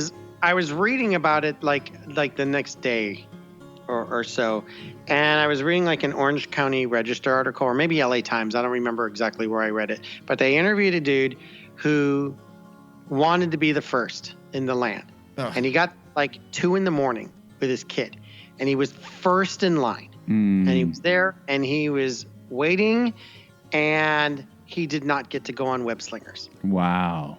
And that is so unfair. Yeah. And it's probably because his phone, you're fighting cell phone towers. My understanding, it's completely like lottery. Mm-hmm. So you got to get lucky. Mm-hmm. Now, I've since kind of backed off about it on a little bit, because I've since found out, and we talked about it on the new episode of the DisGeek podcast that's going to come out, because I talk about all this and stuff. And what Chris had told me was that he got his virtual queue at home, which I didn't know you could do now. Mm-hmm. According to him, you can get it right at your house and show up, and you're good to go. Yeah.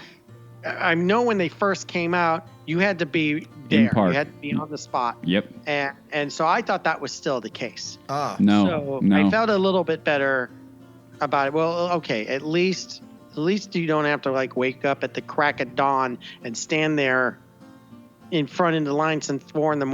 and tapping a button, Yeah. Well, no. But I mean, he still didn't get it. Regardless, he still didn't get it, which I think that sucks. I just felt bad for that guy. And there was other people they interviewed in line who did get in, who just walked in the door, who just showed up, and they managed to get in. Yeah. And then the whole thing with these little mini shows, the whole weekend was a disaster, which was which was interesting because we recorded that show, like I said, 3 weeks ago, and it is now coming out. And I even joked, like, that information is all outdated already. Like, you can't even push the submit button. But it's outdated in a good way because Disney fixed a lot of the issues. Yeah, I have heard that even within that reopening weekend for Avengers Campus, from what I heard, again, from our friend that was down there, that by midday, any kind of, queuing to get in the Avengers Campus or fencing or control was gone. And they had opened up the land and people were just free-flowing in and out. Web Slingers, though, he did go on it, and I don't know what kind of battle he went through to get that. But did he say he liked it? He said it was okay. Yeah, okay. And that's why I kind of figure I'm not really looking all like woohoo, it's going to be amazing, because last amazing attraction I rode was Rise. So right. Well, so Daniel, what are you looking forward to coming? Let's say you could go to the park in July. What would you be looking forward to? Yeah. Well, I am looking forward to seeing. Well, first of all, I'm looking forward to just going. Like, if I may be coming next summer. We may be coming to California, and so I might be going. Don't know yet. It'll probably cost $1,500 to get in by then. Probably.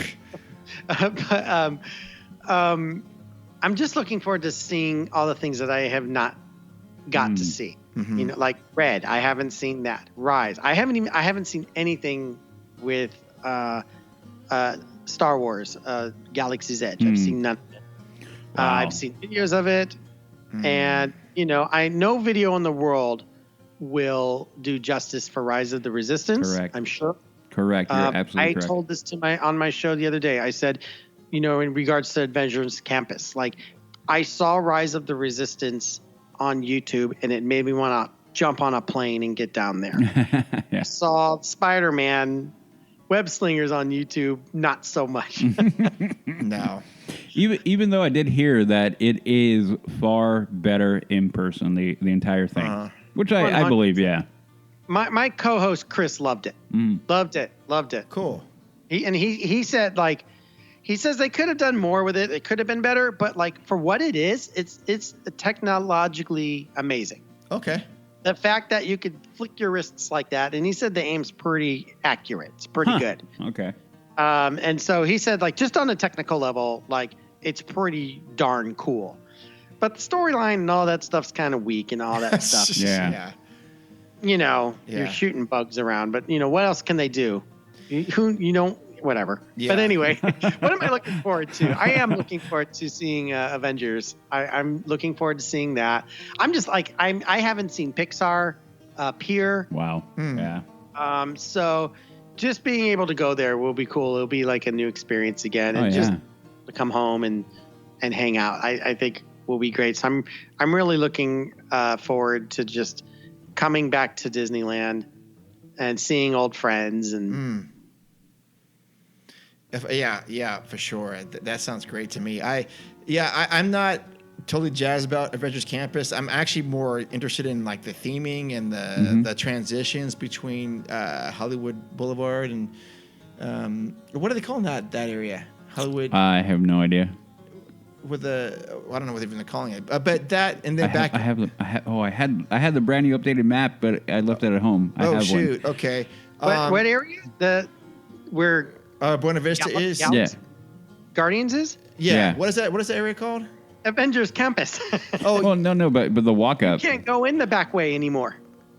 At least until they opened it up. It was closed, I guess, that opening weekend. Really? Oh, okay. Yeah. That opening weekend, the only way you can go on Guardians is you had to wait in the 6-hour line to get into Avengers Campus. Oh, geez. Because they closed it off because Guardians is now part of Avengers Campus. Yeah. Oh, well, Daniel, hold on for a second. This kind of reminds me of something. Didn't you do something like this with your daughter at Cars Land or something? You waited like all night to get into it? Yes, we did. Was that just for Cars Land or was that just for Radiator Springs? That was only for Cars Land. Oh. With the thing that my daughter and I did together at Disneyland, we did Cars Land opening and we did the 24-hour day. Oh. I want to do one of those. I want to try so bad.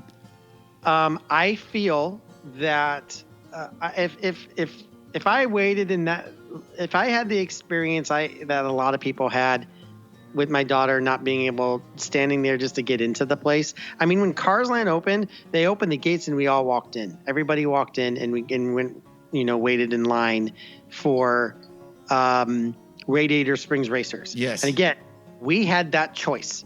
We chose to wait in a 6.5 hour line. Right. Which should have been shorter, but it broke down numerous times. Yeah. But think about it. Think about what Galaxy's Edge is, what Cars Land is, what Harry Potter is, and then look at what Avengers Campus is. Mm-hmm. I think it is a step backwards. I mean, maybe they don't have the room. It's just Bugs Land redone. Yeah. And I feel Avengers, like Marvel, is so epic and so great. It deserves better than that. It deserves Galaxy's Edge treatment, in my opinion. I think they could have done something else with that area, and maybe who knows? Disneyland has room issues. There's not a lot of space and stuff, so I get it. But it's just like, got to get Avengers in there. Where can we put it? Bugs Land. No one cares about that anymore. Yep. So it's just shoehorned in, and it just, I don't know. Well, it doesn't look that cool to me. But it's easy for me to say that in the cheap seats in North Carolina. Yeah. Like, I haven't been there. I haven't experienced it. Chris, like I said, he loved the whole thing. He thought it was great. He was not happy about the operational issues and stuff like that. But as far as the land was concerned, he thought it was cool. And he thought for what it was trying to do, it succeeded. It's not working out quite what I think the Imagineers had intended. He made a point to say, like, the whole experience with the Spider-Man flipping and the Black Panther guards. I'm sorry, I forget what they're called. Dora Milaje or something. The Dora Milaje. Yeah, like those experiences. The same thing with Doctor Strange. Like, those experiences aren't things you're supposed to stand around and wait for. Yeah. Like, they're supposed to just sort of happen. Yeah.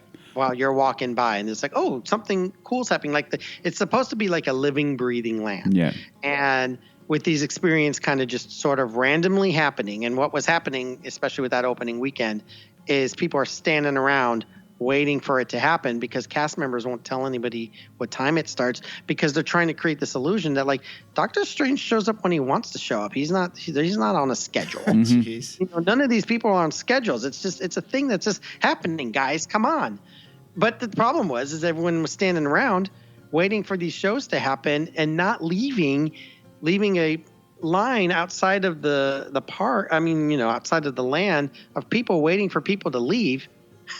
Right. But now my understanding is they have since, again, my show's outdated, but they've since added times. Yeah. Letting you know that's not what was intended to happen.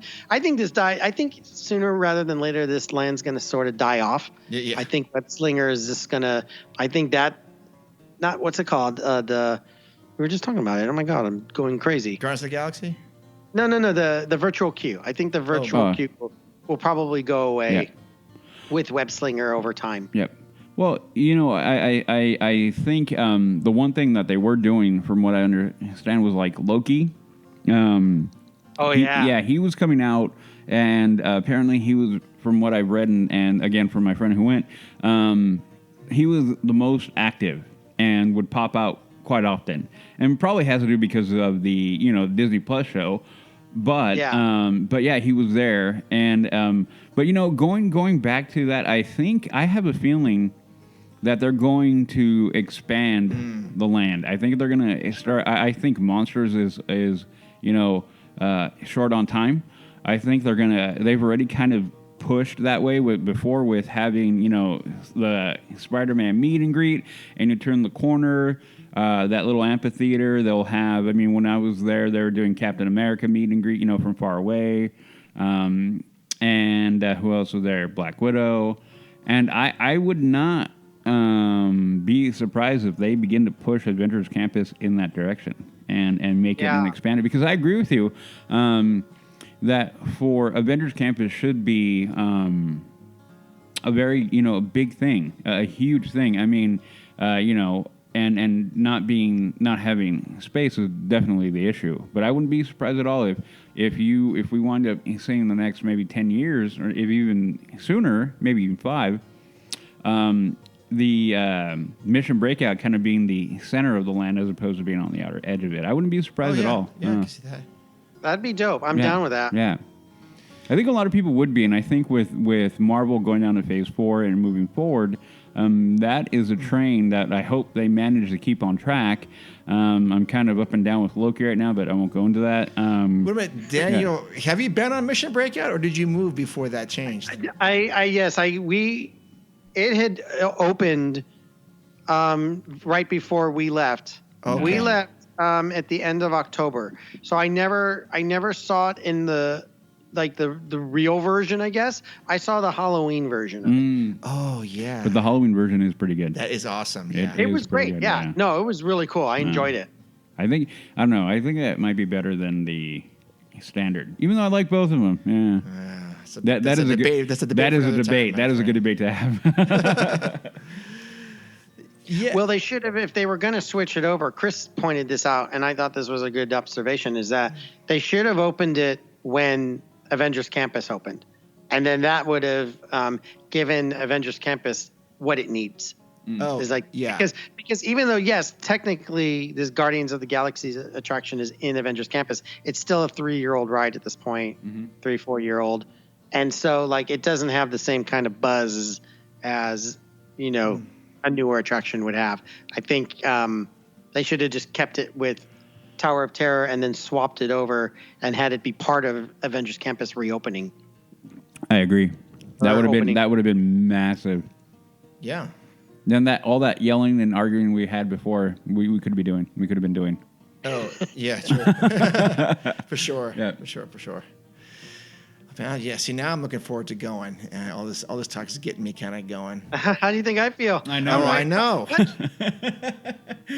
I know. Well, I'm glad that your fires have been rekindled on this. That's very, very, very good to hear. So what? It's just a matter of I want to try and keep it real. Keep what we're doing. And maybe that's what it's going to have to be, because it's not in our control. It's, we don't have controls. That passes aren't around anymore. Yeah. So I'm going to have to get over myself and just say, we can't do it the way we used to, period. Yeah. So, we'll do what we've always done and just, we just don't have the benefit of having experienced it ourselves, and we'll just have to commentate like everybody else. Mm-hmm.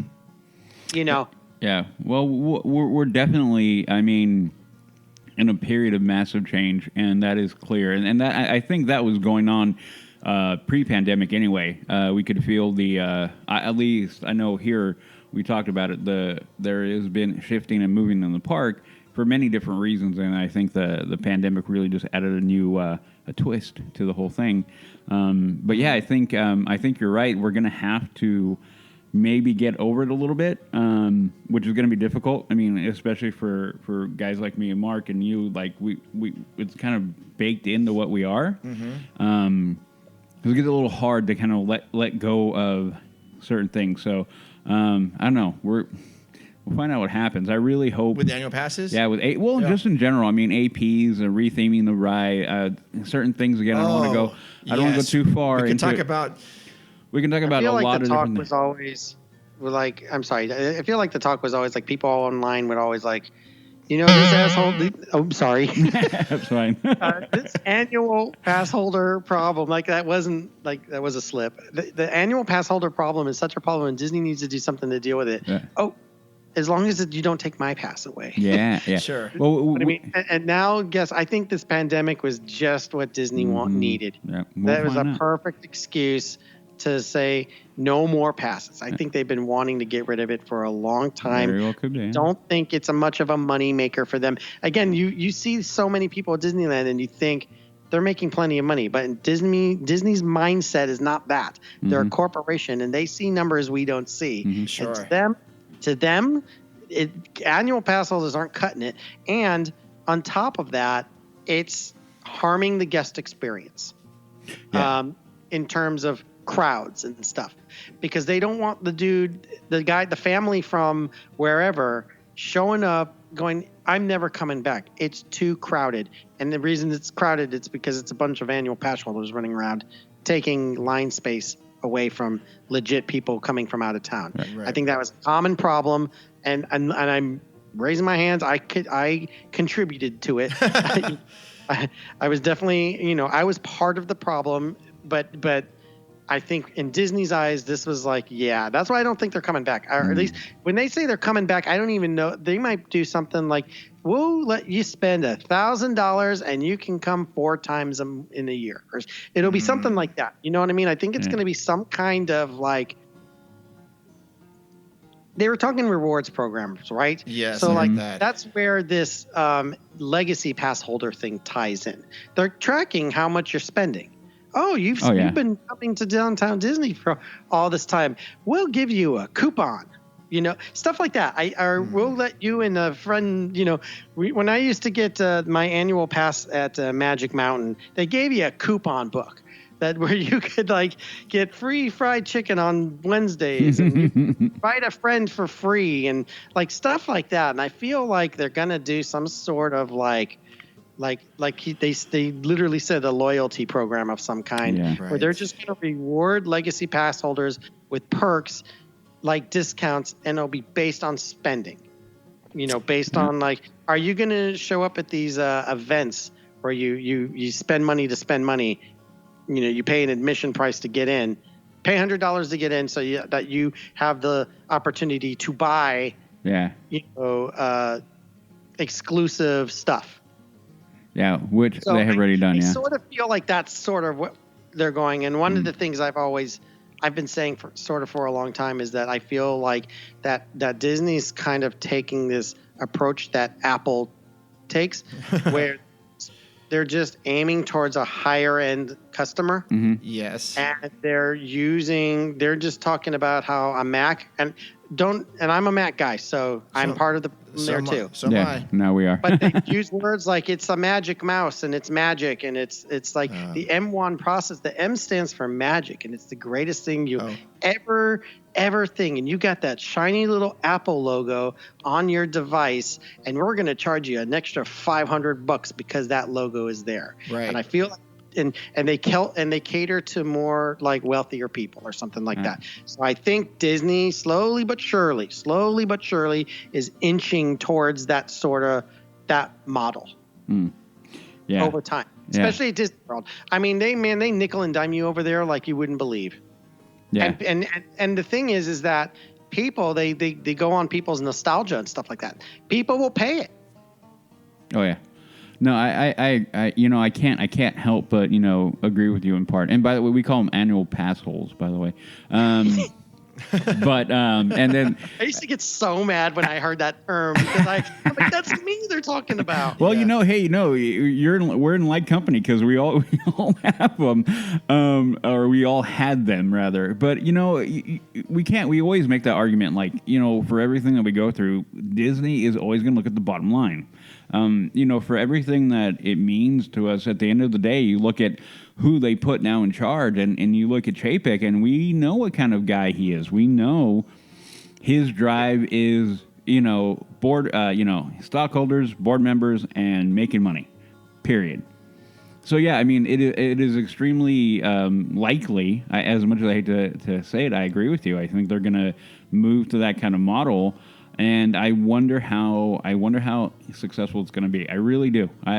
Because Disneyland being Disneyland is just different. So I don't know. It's going to be a very interesting thing to see with whatever they're saying. What end of year they're going to announce whatever they're going to announce, and then see what it is they're going to bring to the table. And it'll be very interesting to see how the park goers are going to react to it. I know I am. I'm sitting here on bated breath like, what are they going to do? What are they going to do? Let me know.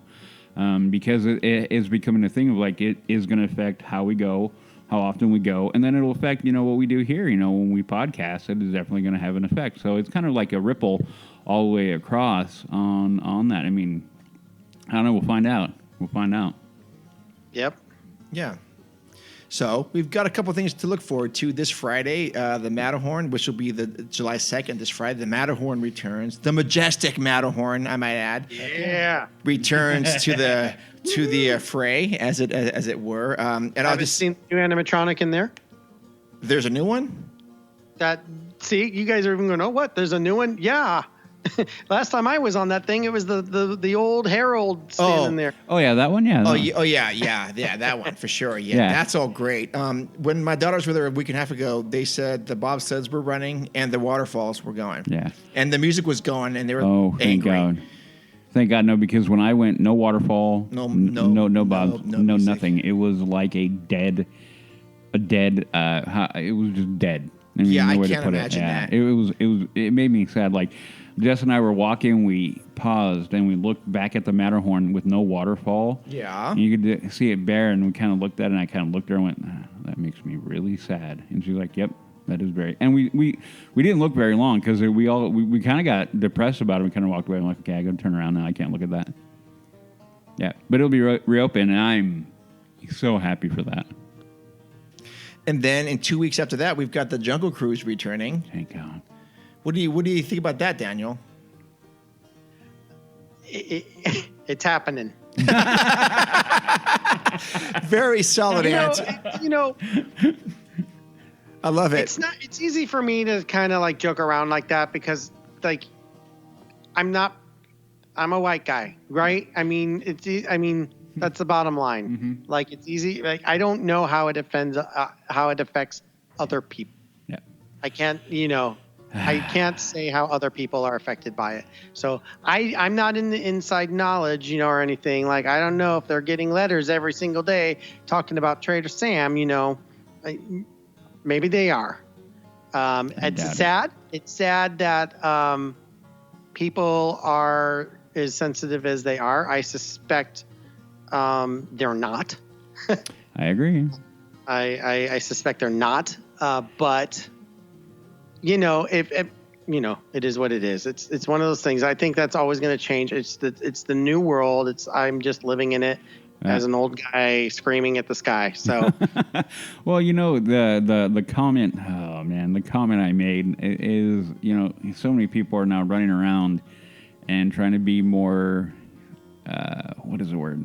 Sensitive or thoughtful about other people and offending. I kind of went, you're making life really difficult, and you're finding offense in things that I think you don't need to. The common expression I use is to a hammer everything is a nail, and I think that applies a lot right now. But I'll leave it there because we talked about it before in a couple episodes back, and we went into much further opinion about Trader Sam and Jungle Cruise and the reopening, and I'm not going to rehash that, but yeah. To hammer everything is a nail. Yeah, well, we'll see how it all plays out. It'd be nice to have those jungle. If what they replace, I've always said this, like if fine, whatever, they're changing it, maybe for dumb reasons, but they're changing it. Yeah. If it's cool, if what they come out is cool and better, then maybe it's a good thing. I like the red thing. I have not seen it in person. I've seen plenty of video of it. It looks cool. Like it looks like that's a cool addition. And I'm gonna miss the original. I'm gonna miss the pirates chasing the food around and stuff. Before it was food, they were chasing the women around back in my day. Yep. Back in my day. Yeah. But yeah. What they changed with red, I think, is cool. Well, and I liked the Johnny Depp stuff too. Like I don't know, maybe I'm a fake fan. I like the Johnny Depp stuff. Well, the thing is with red, everything has to be no matter what we gripe about, we always do the thing like, well, we gotta see it. So sure. With Jungle Cruise, I mean, that is one thing. If they make it, and I think I made that comment, and like if it is a good story and we can follow, and they don't. Annihilate what we had, and don't try to hold the skippers to a tight script and whatnot, and let the kooky, goofy, corny aspect of that attraction, which we all love. If they don't limit that, then we gotta let it ride, and we'll see where we go. But with Red, I didn't think I was going to like it, and I tried to go in open-minded. I walked in, and I hate it. I absolutely hate Red. Still? I still do. I cannot get over it. I literally, I cannot. And when they added Johnny Depp for me, I'm like, well, okay. And then they put it, and where they put it in was very pinpoint. I'm like, okay, that it worked. With red, yeah, I'm like, okay. And then the other, with and the other thing we've done with changes, Splash Mountain, that coming.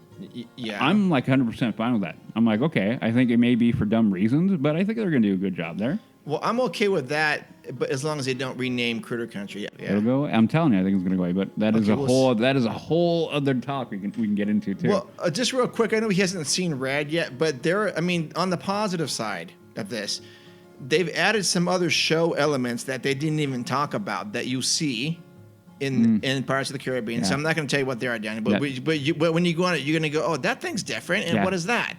And they're kind of cool.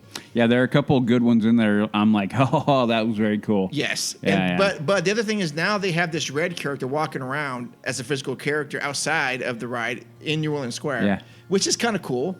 Yeah. I mean, you didn't get that before. No. And I think, it's kind of cool. She walks around, she's all salty, yelling at people and stuff like that, and that's kind of funny. That is funny, but anyway. But no, I'm a big Jungle Cruise guy, and I was pretty upset about the changes. But again, I've kind of concluded the fact that, you know what, I'm going to go on it, and I'm going to just reserve my judgment till after. If the storyline is good, and if I still feel the same way, that is being transported to another world, being out of Anaheim, being lost in the jungle somewhere, and still having my sense of wonder, which I still do now, then I'm going to be okay. Yeah. I'll tell you something. I've been part of this community, even like before podcasting. I've been part of it for feels like forever, since the internet came out. Yes. Yeah. And we've been arguing about change since day one. Oh, yeah. And it always happens. Change is inevitable. Yep. Death, taxes, and annual prices going up. It's just but you know what I'm saying? Like, there's a part of me that's like, oh, that's this year's argument, and it's just like, I've been part of this community for so long. There's always something that changes that, not loyal, but just old timers, old school guys, old school Disney guys in the community aren't going to like, because they have their own special memories attached to it. And now that that's being taken away, that sucks. But then on the flip side of that coin, these new changes, whatever we feel about them, a new generation is going to go on to this thing, and that's going to be their memories for sure. And then one day they'll take Red out, and they'll be like, what? They'll start screaming about that. For sure. It's going to go on and on. And what was that? I actually have a good example. And it's completely escaped my brain. May have been California Adventure related, but everybody hated it when the park opened. Everybody maybe it was Bugs Land, I think. Bugs Land was a cheap, tacked on crap that you would expect from Six Flags or something like that. And then when they were starting to get rid of Bugs Land, everyone's like, no, that's my favorite place, And so it's it's just the revolving door. It just always spins and it changes for everybody. It's always changing. Yeah. Well, if they follow what they did, because what they did with Snow White, I can't wait for you to go on. Anybody who hasn't been on it, I can't wait for people to go on it. Well, that's me. No, I know, like you, Mark. I was with Jess, and we went through the entire attraction. We're commenting as we're riding, but we're trying to take it in at the same time, and we came off clapping. Oh, cool. And so that is a part, okay, we're going to be apprehensive of change, but as long as the heart of everything remains, I think a lot of people, we will gripe, but then we can maybe begrudgingly go well, okay, it's good. Same thing with Tower of Terror when it switched to Mission Breakout. People, we were what are they doing? And blah, blah. Now we go on and we're like, holy crap, it's really good. It is really good. We have that. We try to hold that faith of no matter how much we complain about the change, we hope it's going to be good. And so far for me, the only fail has been Red in changes so far for me. Okay. Yeah. Well, that's a pretty good success rate. That's pretty good overall. So in 20 years when they get rid of it, you'll be the guy going, finally. Yeah. Can we go back to the old Red? And they'll be like, old Red? You mean that one? No, the one before. What are you talking about? Never mind. Go to bed, old man. So, I need my blankie. What are your thoughts on Trader Sam's, the bar, Daniel? I'm not familiar with what they're doing, so I don't know. I don't know what's happening. Oh no, but you've been to Trader Sam's, right? Oh, you mean just the bar and in general? Yes. Oh, I thought you meant like they were changing something about it. I haven't heard that. I think it's great. Okay. I met so many cool people there going there during the D23. Oh yeah. I met podcasters, a lot of great people over the years hanging out there. So yeah, it used to be a hangout. I used to go a lot. Oh yeah. I love Trader Sam's. Yeah, I've met many cool other fellow podcaster there. It's like, okay, where can we meet up? We all kind of inevitably go like Trader Sam's. Okay, and we all wind up there. There's photos of like 10, 12 people. Like, I know you, I don't really know you. I've talked to you, and then we're like, hey, nice to finally meet you face to face. I think when people ask me for advice, because I don't know if you're that guy or not, but in like work or when I'm around people who don't know much about Disney, they always ask me because they go, "Oh yeah, Mark's that Disney guy. He'll know." I got that today. Do you ever get that, Daniel? Oh yeah, all the time. I got it a lot when I lived in California. Out here, not so much. I don't know anybody out here. That's the truth. We're just holed up in our house for the Yeah. We don't go anywhere. Like I said, I live in a small town outside of Raleigh, so it's small. But yeah, I used to be the guy. I'm still I still get texts and messages from people all the time. Cool. My mom texts me all the time. Like, did you hear Avengers Campus opened? And I'm like, it opened up a month ago, Mom. Yeah. like I know. Like, she's like, I know better than to text you. But all right, yeah, you're right. I know what's going on at Walt Disney World now too. So it's like, I'm up on it. But yeah, I used to be the guy. Cool. Not so much to say though. Yeah, see, that's how it was with me. People always ask me, "Hey, we're gonna go. What should we do?" And I always mention, I go at some point on your trip, just escape all the hustle and make your way to the Disneyland Hotel and find the Trader Sam's bar, and what do they call it? Didn't they change the name to the restaurant there now? The something Terrace, Tropicana Terrace or something? I don't even know. Not Tahitian. No. Well, whatever they changed it to. I go, just go there and get a drink. Tangaroa Terrace? Look at you. Yeah, there you go. Pulling out Tangaroa Terrace all the way from North Carolina right there. Yeah, Tangaroa Terrace. I went there a lot, so.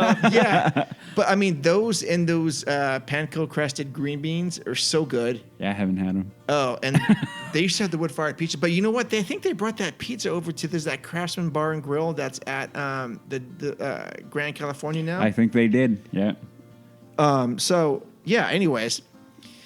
Okay, so that's what that was. And I want to be very respectful of your time because it's late over there for you. And we're gonna shift gears just real quick because I don't want you to be too late. But we like to play a game called the randomizer, which is we have to keep. And I've inserted every attraction from both parks into one giant list, and then it randomizes them. And we get to keep one, we get to improve one, and we get to remove one. Ditch the other one. But if you're going to improve it, you have to say what you want to improve about it, okay?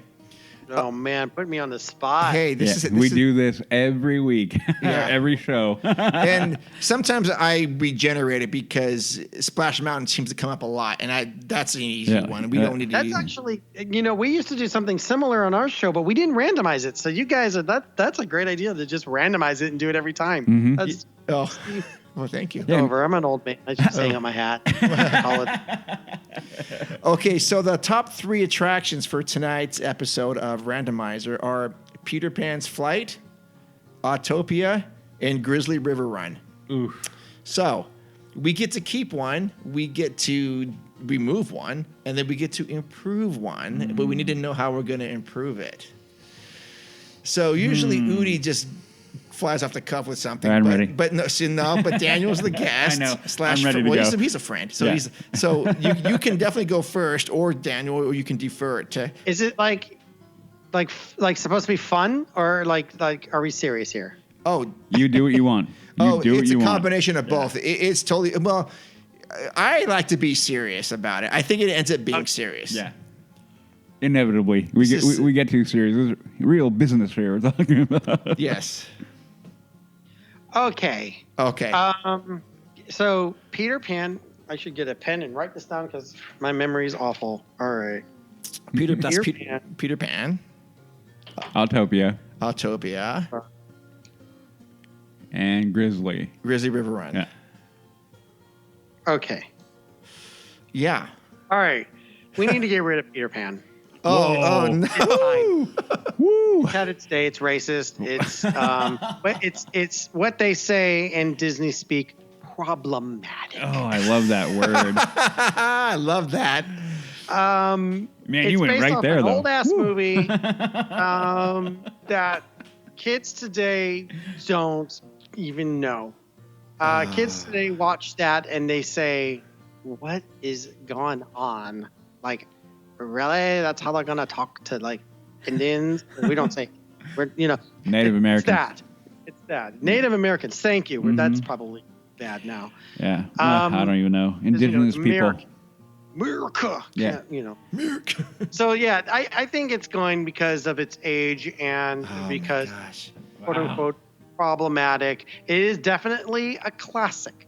There's no doubt about that. But let's face it, if you could put a Frozen in that spot, guess what? Anna and Elsa's moving in. Oof. You need to let it go. So now we're going to move on. Let it go. Look at this guy. We need to move on to what we're going to improve, right? Right. Or keep. All right. Or keep, yeah. Okay, well, improve. I'll say improve. That's Autopia. Okay. We need to get with the future here. We need to get. We need to turn them into all little mini Teslas driving around. We got to get rid of that. Smog. Environment killing death machines that those things are, and let's go electric, baby. Everyone else is. Commercial. You'll never know a world that's electric. Yeah. That's it. Yeah. It needs to happen. I've made that argument. And I think you can add cool things to it, like change some of the scenery around. Yeah. Maybe add a giant Toronto coaster next to it someday, like they have at Walt Disney World when you drive through Autopia there. And I learned the hard way. Don't call it Autotopia. Oh, jeez, yeah. So change the name. Yeah. So it doesn't. Walt said Autotopia. I'm just going to point that out to everybody. Oh, did he really? He did. Oh. Look it up. Okay. So that's what I would change. I would change Autopia, get rid of the diesel engines or whatever, and then add some cool looking scenery. And, we don't want to tie it into an IP. I know that's sort of like what Disney likes to do. Yeah. But let's see if we can refrain. Probably not, but one can hope. And then what was the other one? It was Grizzly River Run. Grizzly River Rapids is perfect the way it is. It is an old school flume ride that gets you all wet, and every theme park has those. You got to have the ride that's the river rafting ride. That's just like a classic. That bear looks cool. Maybe, if we kind of cheat a little bit and improve it a little bit, maybe add some cool outdoor animatronics or something like that, like bears or something. Again, refraining from going into some sort of a Disney IP. If we can just keep it like cool and do cool animatronics and stuff. I think that ride that's at Universal Orlando, the Hagrid's motorbike, they've shown that you can do some pretty cool animatronics that are outdoors. It's covered somewhat, but I haven't been to ride, but I could see that it is somewhat covered. I think you go through a quick tunnel. Yeah. So you can do something cool with that. But I think that's classic theme park, not just Disney, but just like theme park in general. And you want to keep butts coming to California Adventure. You got to cool off when it's hot, and that's the way to do it. Yep. Wow. There you have it. Yeah. Very good answers, Daniel. Well, okay. So I'm gonna change that up a little bit for me. The funny part is when you're talking about Autopia, I made that comment a long time ago. Like they redid it and then they brought Honda in and whatnot. I'm like, why aren't we doing electric Tesla or something? Electric vehicles there if we're in the future. But I've never been a huge fan of the Autopia. So for me, that's the one you get rid of, Autopia. Like later. Use a footprint for something else. I don't know. It isn't that big of a footprint. Anyway, so the other one, I agree with you, Daniel. We keep Grizzly as is. I haven't been on it for a very long time, and I dare say depending, because when we typically go. I haven't been in that time of year. I don't think where it's been 100 degrees or 90 I'd go on degrees. Today. I would have gone today. Yeah. No doubt. And it is. And you're right. For theming, it's kind of a classic thing. I mean, we, going to a flume ride and having that kind of thing there, it just adds to the entire thing and where it is in DCA and down that country path. And the whole thing is great. Then for me, Peter Pan it is a classic. I cannot see a world without it. But for me, two things I need to do to improve it would be, one, slow it down because they sped it up. It's moving fast now. Like, you're going through that thing, wow. Like, to a point where I'm like, okay, you can noticeably feel how quick you're flying through the entire attraction. I'm like, when we rode it, when Justin and I rode it, we got off, and I kind of went like, that just went flying by, no pun intended. It's like, yeah. There's Big Ben there. Oh, it's gone. Yeah, exactly. Like, hey, where's Skull? I don't know. Where'd it go? And then they need to extend it, maybe add more scenes to it. Need to add more scenes because of it being quote unquote problematic, it seems a lot more jumpy and the story is a little bit more difficult to follow now. So they need to add scenes. To me, they make it a little bit longer, add a few more scenes to it, and then that would improve it. So that is mine. So you're going to get rid of Autopia? Yeah, bye-bye. And then I'm down with that, too. Like, I'm fine with Autopia being removed. It's just not as funny. Yeah. That's true. True. The thing is, I can see improvements on all three of these attractions. Oh, yeah, I can, too, but And to your end about Grizzly River Run, Daniel, I had always thought that this would be a great spot to bring in the Country Bears. Just shove them in there somewhere. Mm-hmm.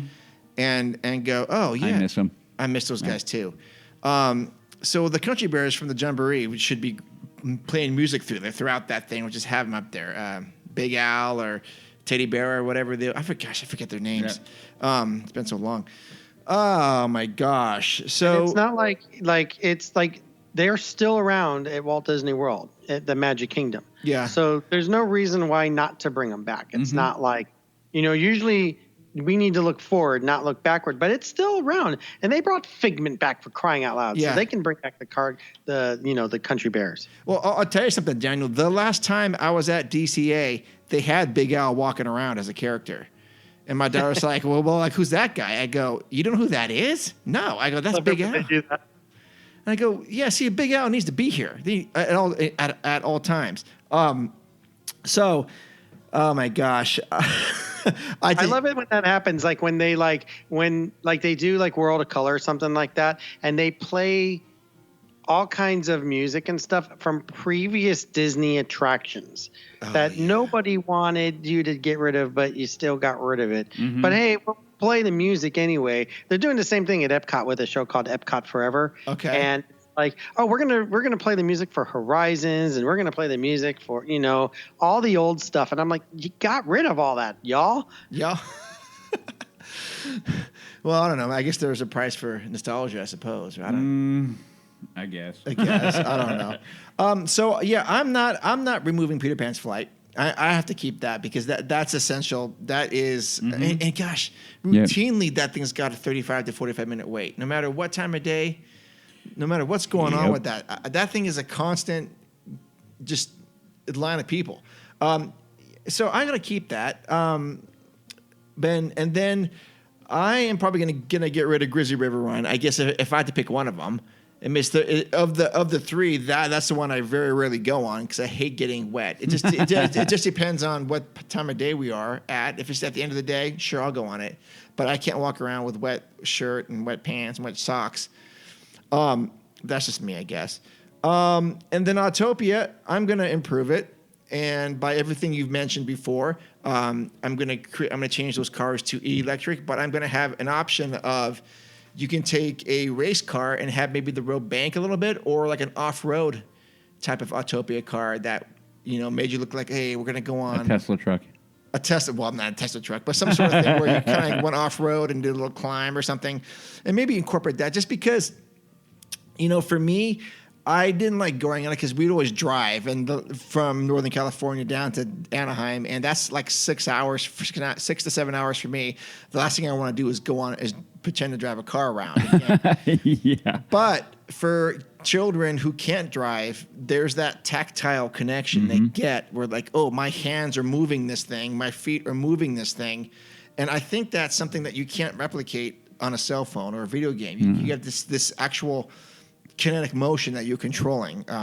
That's just my deep dive into that, and that's why I think that's why I think Autopia is still essential even in 2021.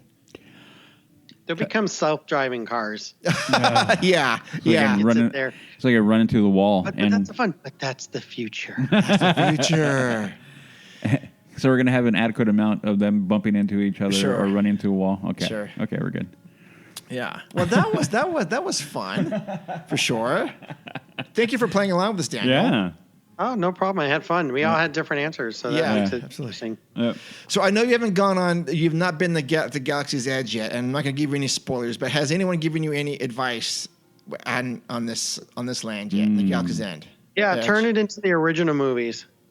My advice to Disney. Sorry to Ines for that. No, you're I've seen right. all of Galaxy's Edge. I haven't physically been there, but I'm spoiler alert. I'm not a spoiler alert kind of guy. Like I watch all the videos. I don't. I know it all. Like I especially Disneyland. Like if I can't go Disney World, I'm like I got to see this Rise of the Resistance. I don't care. I'm watching it on YouTube. I got to see it. As far as any tips, no, not really. It just I've read and heard tips about making sure that you get that Rise of the Resistance reservation, that virtual queue. Unfortunately, that's a thing that exists. And so if it turns out we got to deal with it, then I want to make sure that I do it the right way and ensure that I get on this thing. Yes.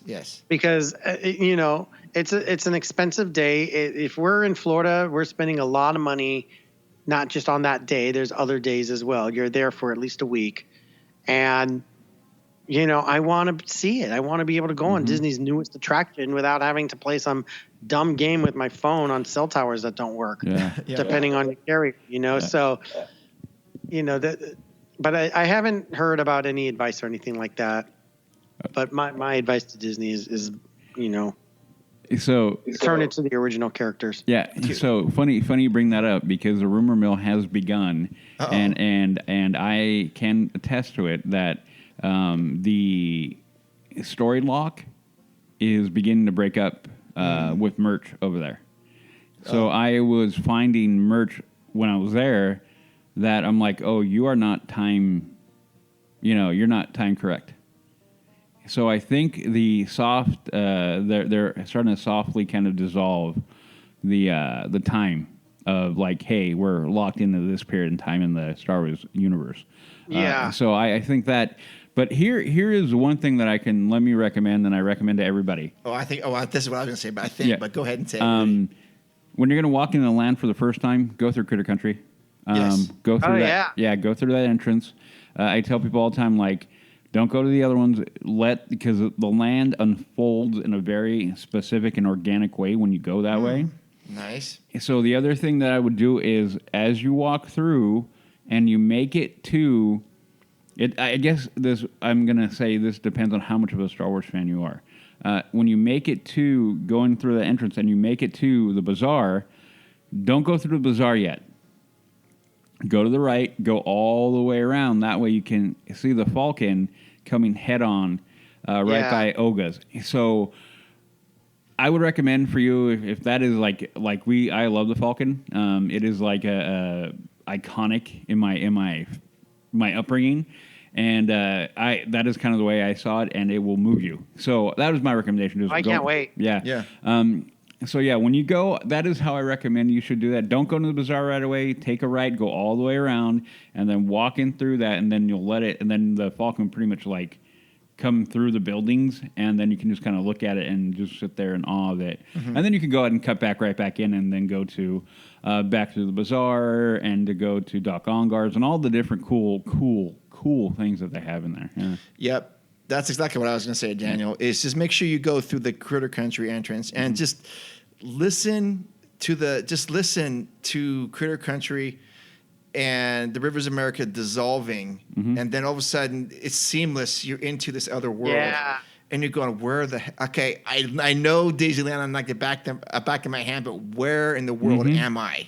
It is amazing. No idea. Amazing. And then you start walking. Then, as Udi says, everything unfolds, and I like how you said organic. It does unfold that way. Like, oh, okay, there's something beckoning towards me, and then what's over to the right, and what's to the left, and what are those noises, and what is that, dude? You're gonna have so much fun. Oh yeah. Yeah, I can't wait. Oh yeah. Yeah. Okay. All right. Well. Okay, so there's no good way to wrap this up because I feel like I could be talking for another couple hours, and I know it's late on your side of the world, and so I'm very appreciative of you hanging out with us tonight. Thank you. Oh, no problem. Thank you for having me on again. Of course, dude. Anytime. Believe me, anytime.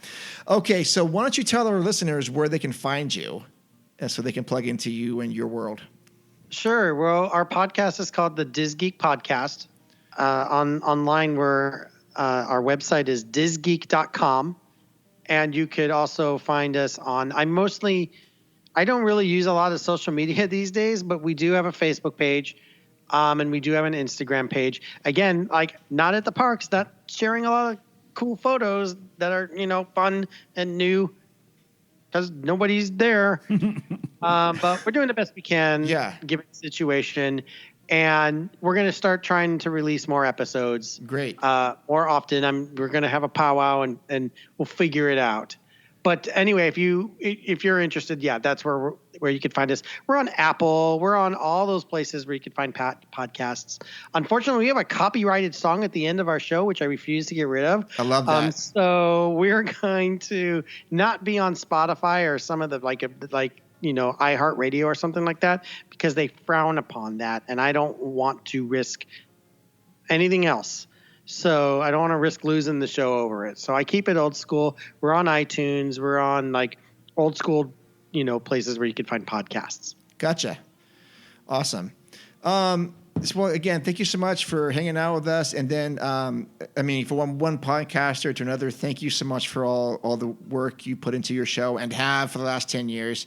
It's not an insignificant thing. Thank you so much. Yeah, of course. And thanks for bringing so many hours of entertainment to me. So, dude, again, if we ever get out to LA again, maybe next summer or something, hopefully we can all sync up. Yeah, that'd be great. We're trying That'd be awesome. Yeah, I'd love to do that. Yeah, it would be great. And maybe we can get Jay out there. Yeah, and then you can. Then I'll see red for real, and then you can see C. Yeah.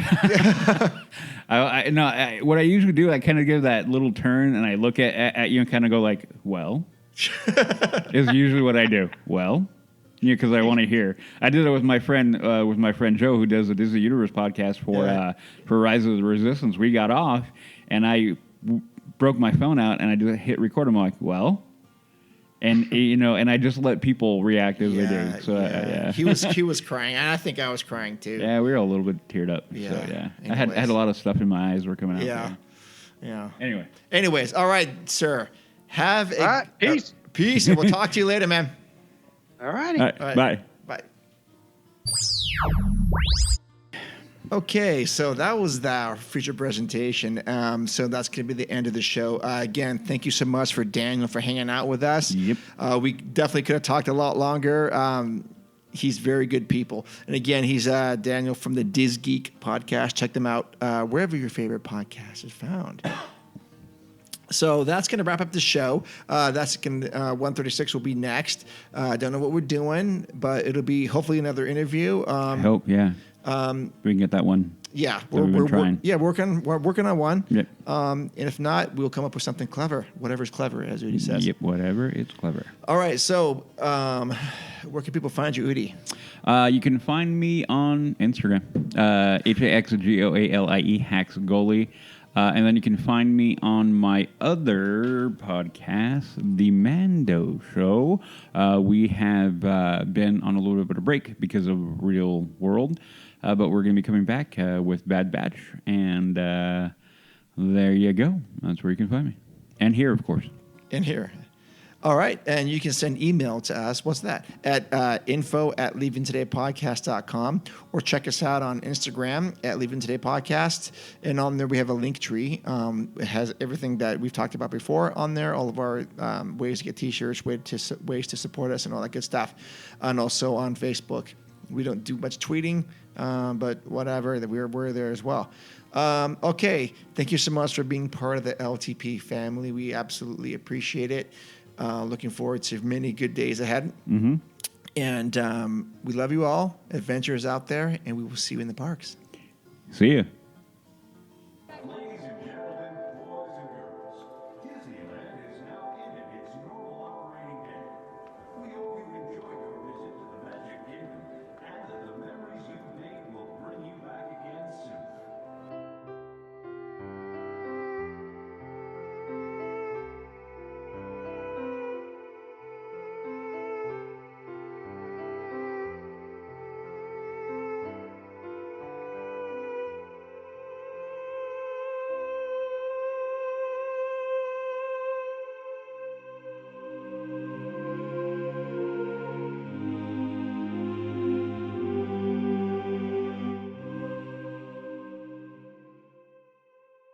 So here, I'm We going need to to tell figure- Mark. I'm going to tell Mark the plan here. Oh, there's a plan. Yeah. Wait, which plan? The one, because you're going to be on live. My body's just stiff. Think of a banana. Does it help? Mm-hmm. Okay. Always does. Every time. Don't ask me why.